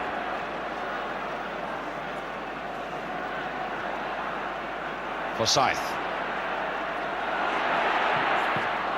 Stopped by Jim Steele. The long ball forward. Trying to bypass all that Manchester United midfield and find Osgood or Shannon, but it was a bit too long. Houston forward this time for McCreary. What a lovely dummy there, but look again how well Steele is covering in behind. Oh, but he's given that one away. But Blythe played it well. They've combined very well, Steele and Blythe. They've covered well for each other this afternoon. There's the long ball from McCalliog, but it's out of play. Jackie, Steele and Blythe. They've done excellently. That was probably the first mistake that either one of the two back have made, and it nearly cost them dear, because if the ball from little McCleary had been a little bit more pace on it, they could have been in real trouble. But they've done a magnificent job today, these two. Now it's Brian Greenough for Manchester United. Pearson. Peach again in. Very positive play there by the Southampton fullback. Forsyth to Macari.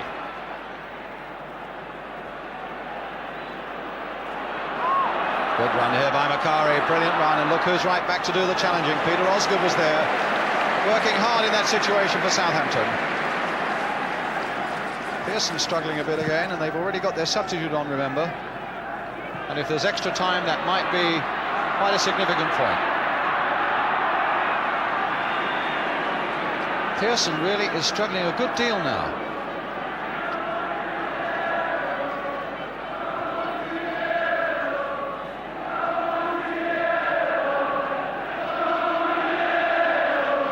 Inside the last quarter of an hour, we really get now towards the heartbreak time, because anybody knows that one mistake that they made is going to be very hard to cover it up and to recover from it. But here's Pearson again. Doesn't seem to be worried too much about his injury there. Got him a corner. Stuart Pearson gets himself at the positions up beside people, and this area you're always going to take a lot of knocks, because people are always coming in to challenge you from behind. And he's done well today, because he's took a real battering from the two-back centre-halves of Southampton.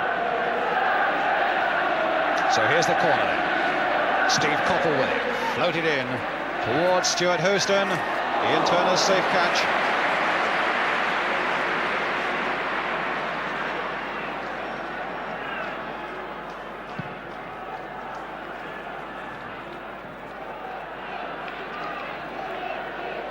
Forsyth, that's cut out very neatly by Rodrigues. Here's Osgood.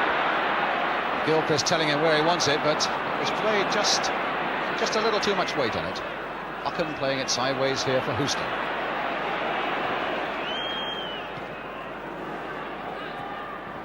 Now McElroy. Nice little turn of speed and a jinking run, but Blythe with plenty of time to turn and recover and play it back.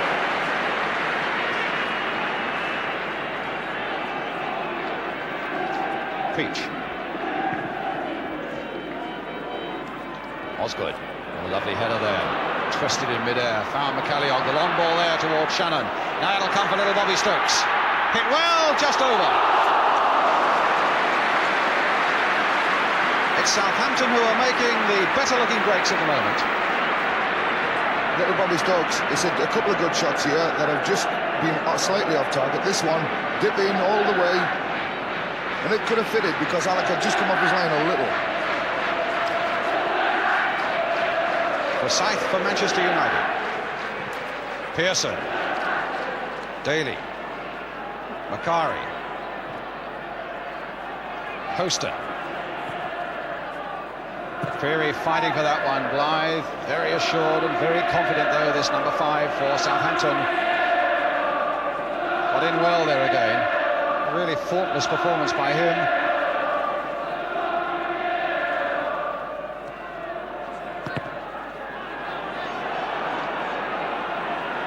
Nice wink from Mike Shannon, showing that there are not too many nerves as far as he's concerned, although with 12 minutes to go, it would be a terrible moment to lose a cup final. Equally, you might say it's a marvellous time to win it. And as Jack says, it will be a brave man who put money on this match now. Here's McCalliog. Here's Holmes. Osgood outside him. That's the ball for Osgood. Stokes and Holmes are waiting in the middle. Still Osgood. Will he get a shot in? No, he tried a little too much. And they closed tight on him. And it's with Pearson.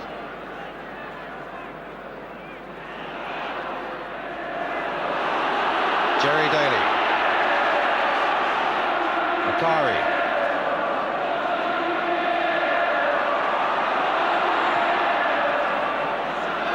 Now it's with Brian Greenough. Forsyth. McCreary. Corner. Sometimes you think Manchester United's game is just a little bit too short all the time. They play very few balls over any distance. And maybe it's something that's lacking in their play at the moment. You feel that they could open the play out a little bit more. Here's Cottle with the corner. Pearson with the header, and Osgood.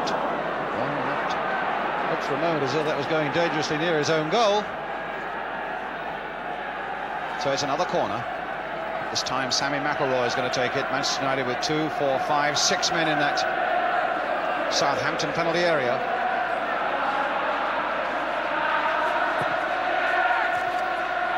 It'll come out for Daly. Hit first time. Gilchrist got a foot to it. Pearson got a header to it.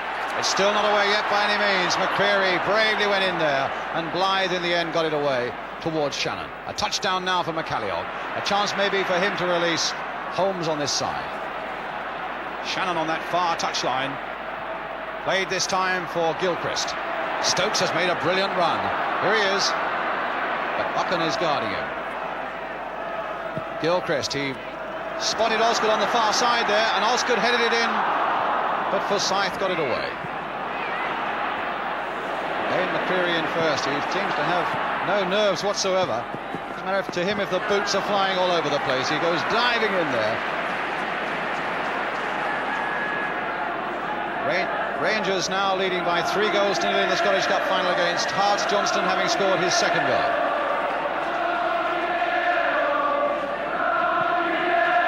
But still no goals here as we reach 9 minutes to go. A free kick to Manchester United. A foul by Blythe on McCreary, and Blythe showing a bit of dissent there, and Clive Thomas reacting fairly quickly to go have a word with the big number 5.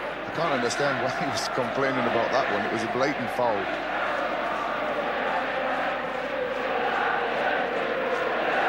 So Southampton push back again as Greenoff hits a long ball, but they get a goal kick and a bit of relief. Southampton have played very well at the back and pushing out and not allowing Manchester United into the box, especially in positions like that. They're not cluttering up in front of the goalkeeper, and it's paid off dividends because Manchester can't get in behind them.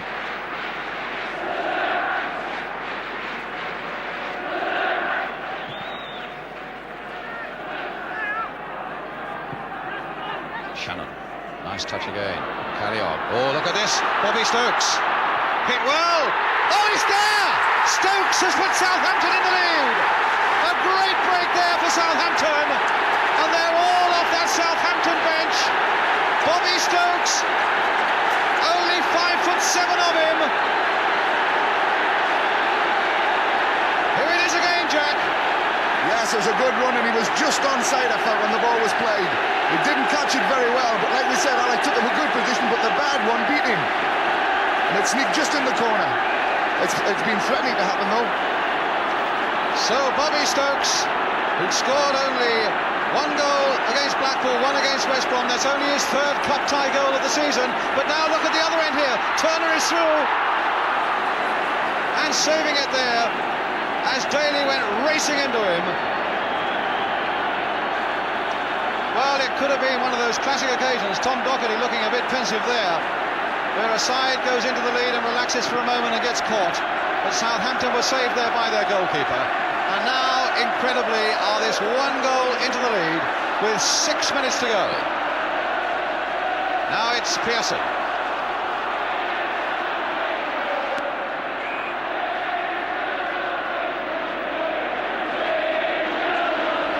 Well, the Saint supporters up from the south coast. What a moment that was for them to treasure. Like I said, Brian, what a time to score the winner, because it certainly looks that way now.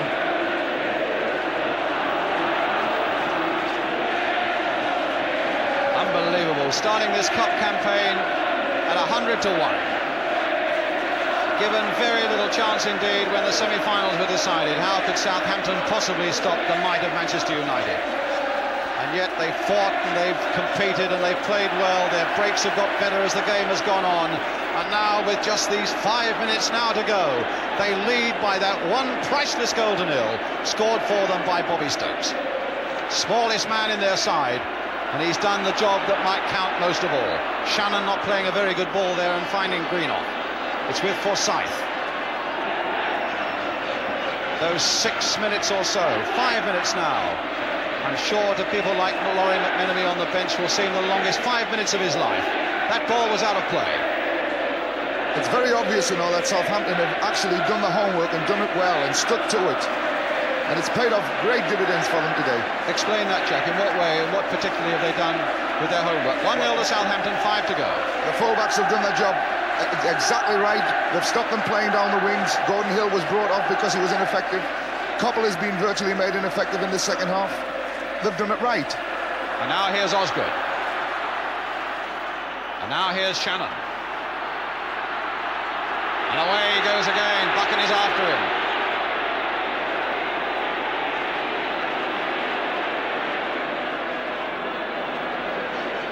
Goal kick.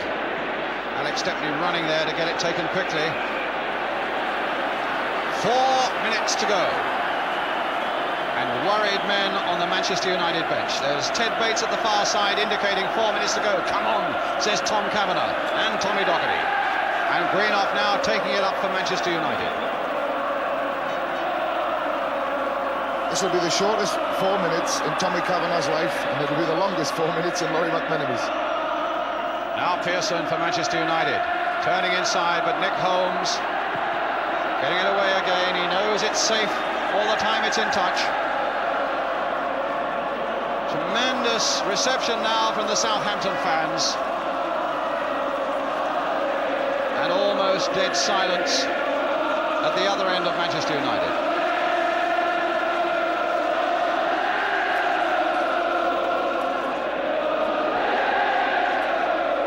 Pearson. A goal kick. They're up and down on the bench there, that Southampton bench, like men possessed. They suddenly see a superb light that's been shining at the long old end of a tunnel for a long time during this cup campaign, and suddenly they realise that it's almost there. 3 minutes, in fact. That's the United end, with little to say for themselves at the moment. Martin Buchan, the Manchester United skipper. And at the moment you get the feeling it could be Sunderland and Leeds all over again. 3 times in 4 years a second division side has been to Wembley. Once Sunderland they won, once Fulham they lost, and now Southampton have 2.25 minutes. 2.25 minutes to hold on to defy everybody who said that it was a one-horse race. Well, maybe it still could be Manchester United's day as Koppel takes up the running, stopped by Stokes, the man who scored the goal. Back this time for Steele, who's given nothing away at the back. Shannon taking a nudge in the back from Greenoff. Play on, says Clive Thomas, and that's what Nicky Holmes is doing. Here's Paul Gilchrist now for Southampton. Osgood's gone through the middle with Holmes outside him. Inside the last 2 minutes. Holmes now crossing it again towards Peter Osgood. And Forsyth guiding it back to Stepney. It's a professional, Brian. Southampton are throwing balls into trying to get another goal, and I think it's a mistake. At this stage of the game, they should be keeping the ball and not letting Manchester have it at all. Well, they've got a minute and a half left now, Jack, and it's a free kick to Manchester United that could yet spell danger for Southampton. Clive Thomas wanting it taken from the right spot. Alex Forsyth is going to sling another one in there, but Southampton have got everybody except Mike Shannon back now. Chipped a little shorter this time. And Holmes blasting it away. Exactly 1 minute to go. Don't you think Laurie doesn't know that?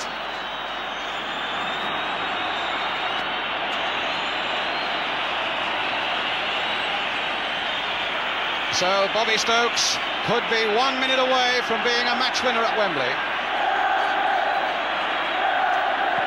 Houston pumping it hopefully forward again, but yet again that yellow back four of Southampton have come forward at the right time and caught Manchester United offside. That was a great ploy. At this stage of the game, players are always tempted to go backwards towards their own goals in fear.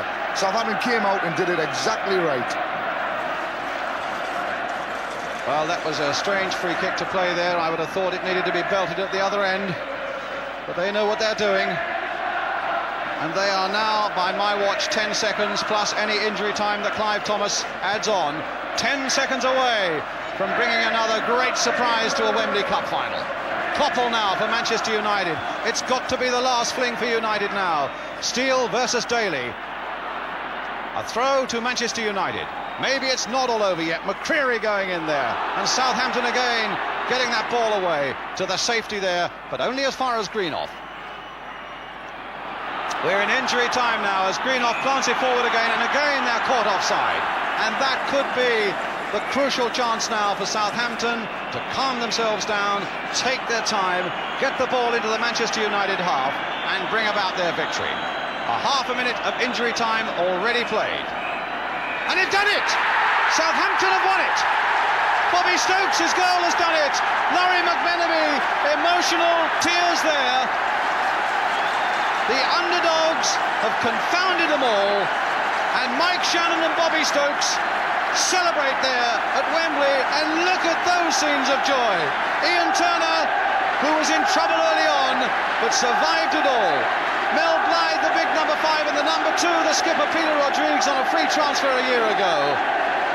Tom Doherty coming out with dignity, knowing perhaps that he's been beaten by a better side on the day that did their homework so well. Superb scenes of great excitement for Southampton.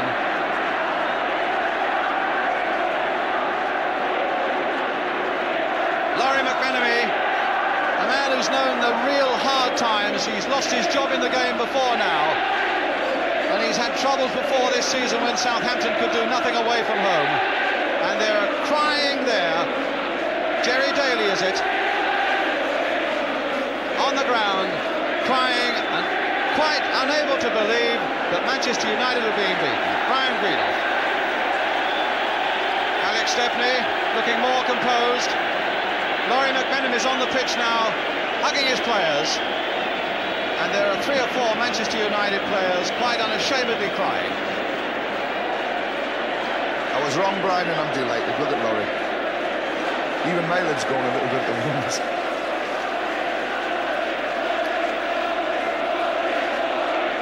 He really is the genuine article, Laurie McMenemy. He's upright and he's honest as the day is long. And he's fashioned a good side here at Southampton.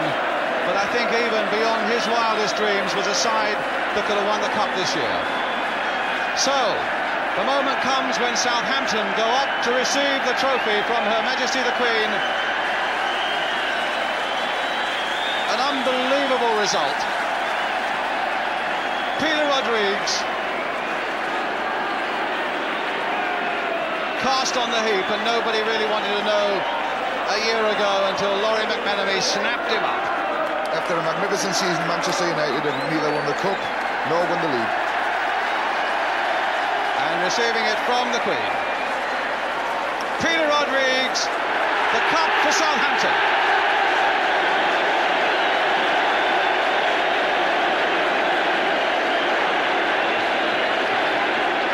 Ian Turner. Peter Osgood, the second time he's had a cup winners medal, the last time 1970.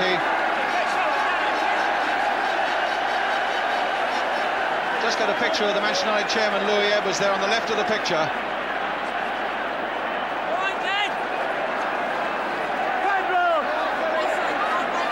Mel Blythe, Hugh Fisher the substitute, Bobby Stokes, whose goal was fit to set before a Queen. David Peach and Nick Holmes, Mike Shannon, some tremendous runs. Adam worried for so long. Jim Steele, absolutely unbeatable at the back. And now the favourites, in the end, were beaten. Martin Buchan, maybe getting a word of comfort there from Her Majesty. Alex Stepney, Jerry Daly, Stuart Houston,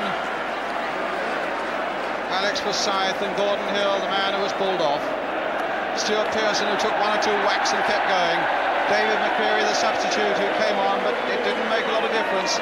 Lou Macari, Brian Greenoff, who was crying at the end. Steve Coppell biting back the tears, and Sammy McElroy too. Clive Thomas, who had a really excellent game as the referee.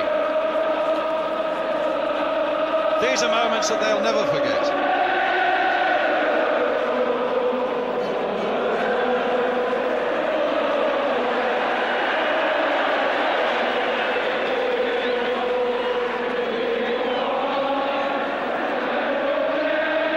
And there's Peter Rodrigues and Jim McCalliog with the cup. Surely they're going to do a lap of honour. And when they do a lap of honour, I just hope they get the right sort of reception from Manchester United fans. Alex Stepney, well, it's the old business that nobody in a cup final wants to know much about the loser. Winning cups is all about the winners, and here they go. A few of them are shouting, a few of them are whistling behind that Manchester United end.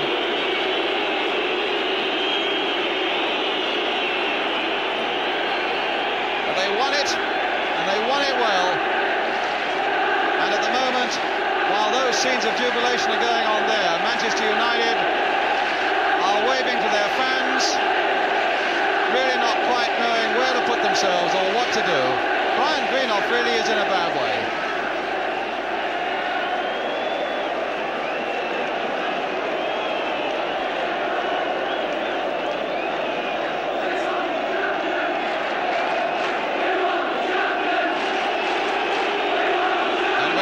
Southampton on that lap of honour, and in fairness to them, the Manchester United fans are giving them a good reception. Jim McCalliog, number 10. Ian Turner was the goalkeeper there. Well, they were saying, and they were going through the motions of saying that they thought they could win it. I wonder if they really believed it, and I wonder if they can really believe it now. Just look at the smile on the face of Mel Blythe and Peter Osgood, and Jim Steele as well.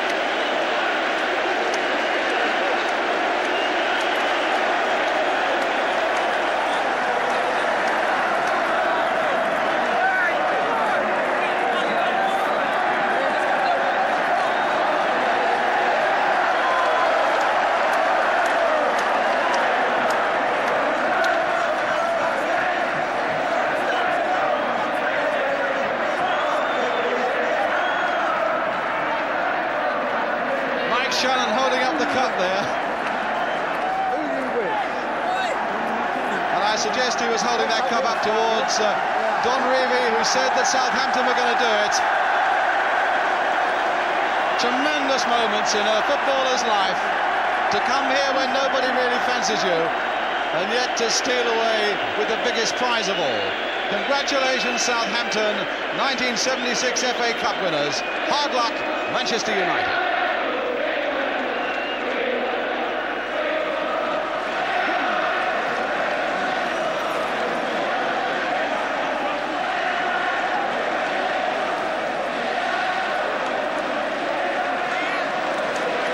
They all want to get a grip of it, and the man who's got a hold of it now is the man who made sure that they would have it. Bobby Stokes with that goal right at the end separated those two sides. The old pendulum began to swing a little bit towards Southampton in that second half, as Jackie Charlton said that it was. And Bobby Stokes made sure that the cup went to Southampton. Saints fans at that end.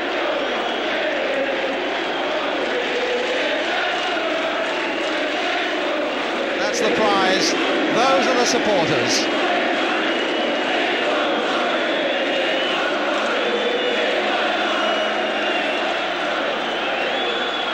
The final score in the Scottish Cup Final is Rangers 3, Hearts 1.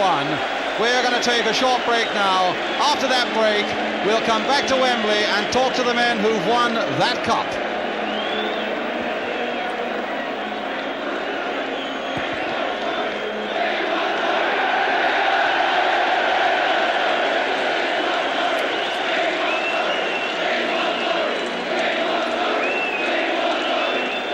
Welcome back. Let's go straight across to the dressing room area to talk with Gerald Sinsat, who's got some of the Southampton winners right with him. There it is, that's what it's all about. Silver with blue and yellow ribbons. Southampton the winners, and the man who scored the goal that gave Southampton the cup, Bobby Stokes. Bobby, the happiest day of your career? Oh, it's got to be, yeah, it's Dave. Oh, can't savour it, yeah. There was a moment earlier this season when you might have moved away from Southampton, wasn't it? Yeah, Dana wrote to me local pumpy, yeah, but the move wasn't right, so I stayed with the boys. Really wasn't right, was it? Turned out well for me in the end. Now, what about the goal? If you watch over there and you see it coming up, now let's have it in your words when it comes up. There it is. Now, come on. Well, it's a good ball from Jim McCalliog. What a great ball. Just banked that right for me. It was, go on then! it was in the moment it left my foot, yeah. You see it again, hold on. When you say it just bounced up right, I mean, it really was a beauty, wasn't it? Yeah. That's not how you spell it. Were you expecting to see your name up in lights like that today? Nah. It's a fairy tale. Now, here it comes again. Yeah, brilliant ball from Jimmy Lane. It just banks his right for me. Well, hey, you don't really, you know. It's great goal, bud. Great goal. Don't turn on me away. What a goal. Oh, they are. Great ball. Now, where's Jim McCalliog? Somewhere over there. Jim, what about that ball? Yes, well, Lace was facing the wrong way. I think I put it just a little bit behind him, actually.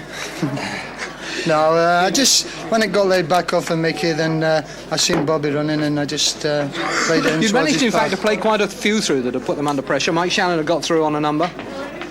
Yes, well, you know, this is what we were sort of playing to, really. Up to Ozzy back and then Mickey and Bobby running through. Peter Osgood, you said that you were in the mood today. Did you enjoy it when you got out there? Well, I don't know. It was a bit fast, actually. I didn't get a lot of the ball, you know, because we was, as Jim said, knocking it over the top for Mick. Mick did great as usual for us, you know, and it worked out smashing for us.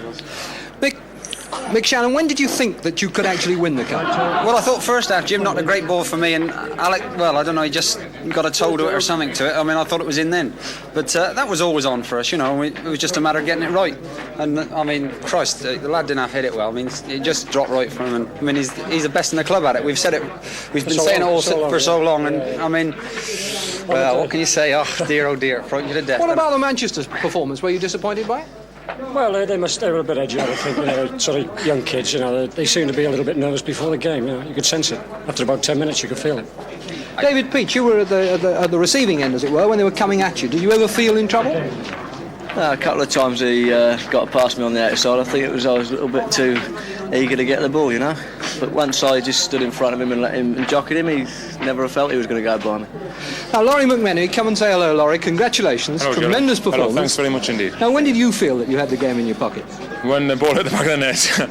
No, I didn't think that Manchester United gave us many problems in the second half. In the first half, I was always worried. The only problem I had in my mind was if they got a free kick or a corner. The free kick which was flicked on and headed against the post, that was a very good corner and deserved better, really. But when that didn't go in, I turned to someone next to me and I said that I couldn't see them winning it then. Well, now we can show you the goal again, and we'll have a look at it now from behind the goal. I wonder if you'd tell us how you see it from here. Well, Jimmy McCalliog actually, I think, had a little look before he struck that ball. Bobby ran forward well. I wondered if he was offside. I didn't realise he hit it as early as this. Full marks for doing that, because he knew where the goal was and he stuck it right in the corner. That is a much better goal than I thought it was. I thought Bobby had took it on one stride, a bit of control and then hit it. But the lad hit it and it was going away from him and he struck it in the opposite corner. That was a very good goal, good technique. When did you think they were going to win? I couldn't see us losing, Gerald, but we had a lot of good chances early on, and when we didn't hit the net, I thought Mick had a great chance. That was a tremendous ball off Jimmy McCalliog. Now, everybody saw this game as being a matter of Manchester United coming at you. Yes. Now, what did you have in mind, and what worked for you? I think the trouble is, Gerald, that you just said everybody had this in mind. You haven't seen much of us this year. And the top press raters haven't either. And it's not a criticism, it's a fact of life, sure. That they've got to go and look elsewhere. And on paper, we looked as though we'd be second raters and underdogs. And we honestly and sincerely worked very hard at proving that we were a good team. I've got a very good blend of people. If you can understand, I don't think that we've been good enough recently to get out of the second division, but we're good enough to perform. Was this your best performance of the season? We're good enough to perform in the first. No, anybody that has seen us regularly, the second grade of writers, will tell you that this is how we can play, and I thought it was a good game, but I'm possibly not in a position to. Have you played better than this season? Yes, I thought we've had occasions like Sunderland, we beat 4-0, it was a very good game, and Bristol City, we played some tremendous stuff early in the season. We've had some excellent performances, but to play well here, is a bit special, and Mick Channon's just shouting, don't forget his testimonial match on Monday night, QPR, who are champions at the moment versus the cup winners, can't be bad. I think you'll be queuing outside there now, won't they? Well, it should be, because Mick Channon deserves everything he gets. And what about Europe? So does the team today. Well, Europe, we'll have to start sprechen die Jori Hinny. Well done, Laurie. Congratulations, everyone. I just want to have a word with someone we haven't talked to, Ian Turner, the goalkeeper. Ian, you had one or two moments in the first half when you had players through who caused you a bit of problem? Yeah, one or two bobbles in the area, of shots. Nothing serious. You had one I remember right out on the edge of the box that looked a bit crucial. Gordon Hill come through. We got a bit square at the back. We pushed two full-backs up, which we only usually push one up opposite side for a quick switch. But we were covered. If he'd have got past me, Mel was behind, which I never knew at the time. But you certainly had matches this season when you personally have had a lot more work to do. Yes, I think he was one in midfield more than anything else. Alex Stepney never had anything to do, really. And I don't think I had that much. But I think all the other 10 had to work a bit. Sure. Yeah. Ian Turner, congratulations anyway. Thank you from you. And back now to Brian Moore. Don. Called out there, Don. I wanted to say congratulations to you, because here's the man, in fact, who said that you thought that Southampton would win, and indeed they did, Don. Well, it's one of these predictions you make, and I just said that I had that type of feeling. I've seen them twice this season and played very, very well indeed. But you must give credit to them. All the team played well. They worked hard. They run as hard as Manchester United normally run. Manchester United didn't run as hard as they normally did. They never got moving for me at all. And Southampton kept at it, and I thought the boy Paul Gilchrist and Osgood and every one of them, I thought they all played magnificent. The man of the match for me was Paul Gilchrist. Why particularly? He was winning it. He was sitting back on the right-hand side. He was picking people up. He was chopping the end of situations off. He never went to sleep. He played it right. And I'm delighted for Laurie McMenemy and Ted Bates. It must be a wonderful night day for them. Tremendous. In fact, we can now go back to the dressing room area to talk to one or two of the beaten players. The Manchester United skipper, for a start, Martin Buchan. Martin, it can't be very much fun to be on the receiving end of one of the great upsets of the FA Cup. Where, in the immediate aftermath, do you think it went wrong for you? I think it was slackness in defence. Shannon, nice touch again. McCalliog. Oh, look at this. Bobby Stokes. Hit well. Oh, he's there. Stokes has put Southampton in the lead. A great break there for Southampton. And they're all off that Southampton bench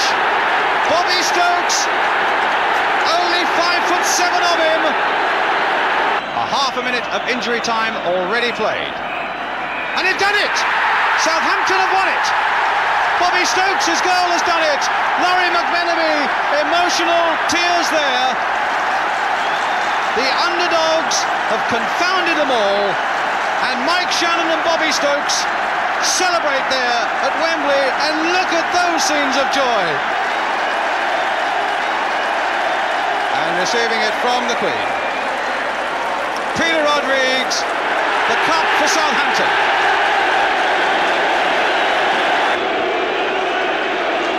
Well, they were saying, and they were going through the motions of saying that they thought they could win it.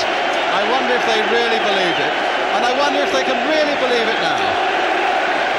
Just look at the smile on the face of Mel Blythe and Peter Osgood, and Jim Steele as well. Tremendous moments in a footballer's life, to come here when nobody really fancies you